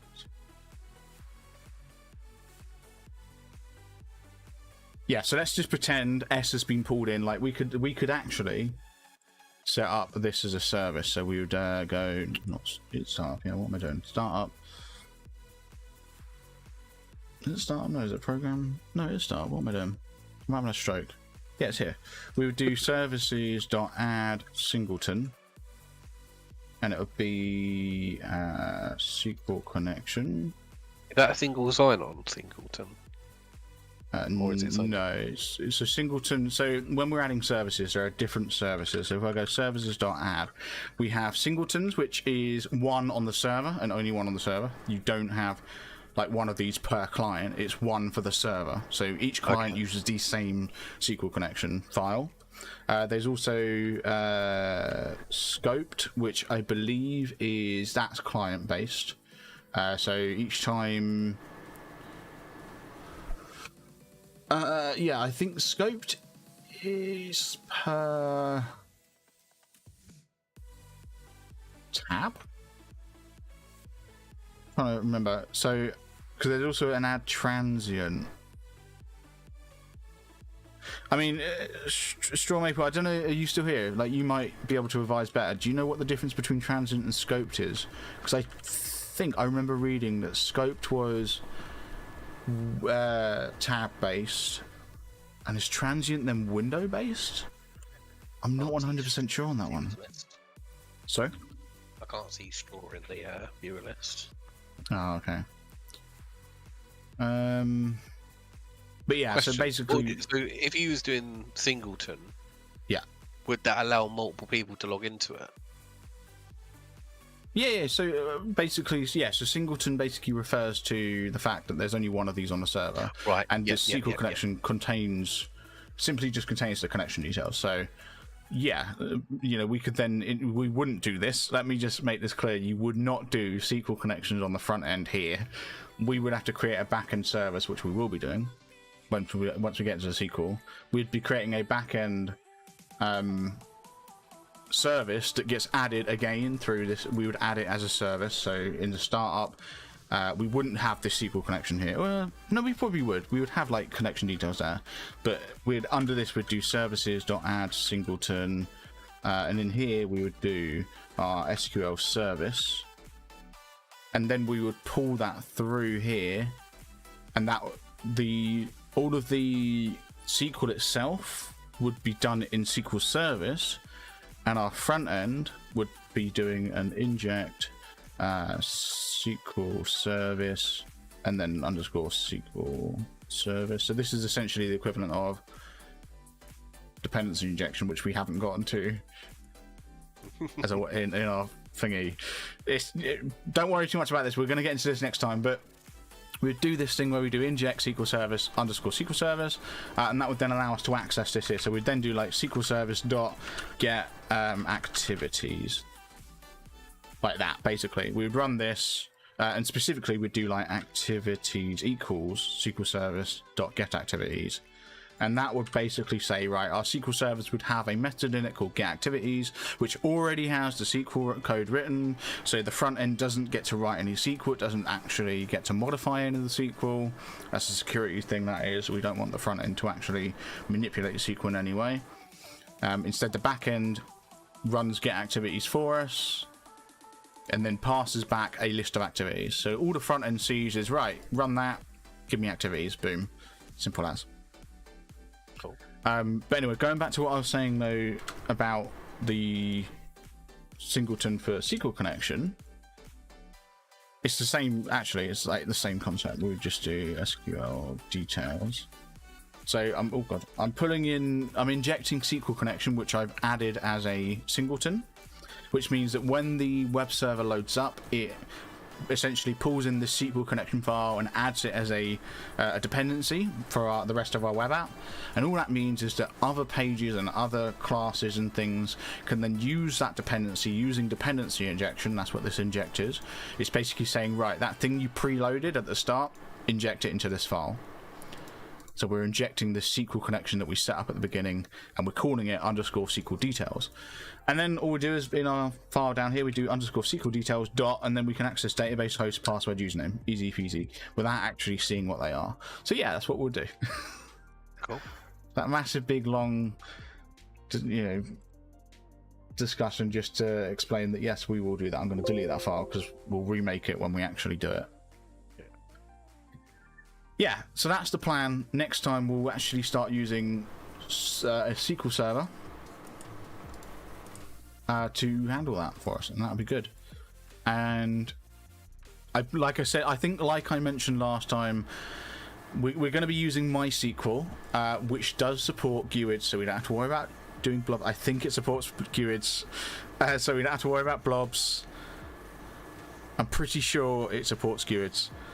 If it doesn't, we're not going to worry about blobs. We're just going to do a serialization class, like I mentioned before, where we're going to store it as a string and convert it afterwards when we can bring it back into C#, if we need to. We're not going to worry about blobs.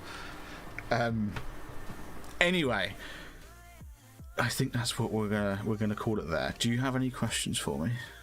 I do not. Okay. How's this stream been as messy as I feel like it's been? In terms of knowledge, no. In terms of streamline, maybe. Yeah, it wasn't very streamlined. Oh, that's cool. Okay, that's fair enough. All right, well, hopefully next time it'll go a lot better. Because I mean, to be fair, the original plan for today was kind of thrown up in the air like 5 minutes before we went live, and that's my bad. I should have checked to see if we could access the database. That's on me. Now I know, and I will check next time. When I find a SQL server that we're going to use, I will be checking before the day of the stream. But yeah. Having said all that, hopefully next Monday we have a SQL server we can work with, and I verified we can connect to it, and we're all good, and we can actually start storing in SQL Server, and it'll be great. It'll be amazing. But having said that, until then, I think that is where I'm going to call it for today. Thank you very much for watching, everyone. I do appreciate it. I'm not going to be live on Wednesday this week. I know normally I do stream on Wednesdays. I won't be live this Wednesday. So the next time I'm live will actually be Saturday, because I'm not live Friday either. I've just remembered that. Shoot, I just completely forgot about that because I've got plans on Friday. So it will be Saturday. Jesus, it's a bit of a dead week for me, I'm going to be honest. Yeah. Well, there we go. It'll be Saturday for the torture stream. But then I probably will be live Sunday, so it'll be a weekend, like a double stream over the weekend sort of thing. So don't normally do those, so there we go. But yeah, like I said, that's what I'm going to call it. So thanks for watching, everyone. I do appreciate it. I'll see everyone on Saturday for the Torture stream. Otherwise, it'll be Sunday where I'm going to probably do more Windcraft. I'm going to be playing the challenge that Vindex has been doing. The one that he spent 12 hours today doing. Jesus. But yeah. Just a final little check, Streamsmiths. Anything you want to add, say, ask? Just thank No. you.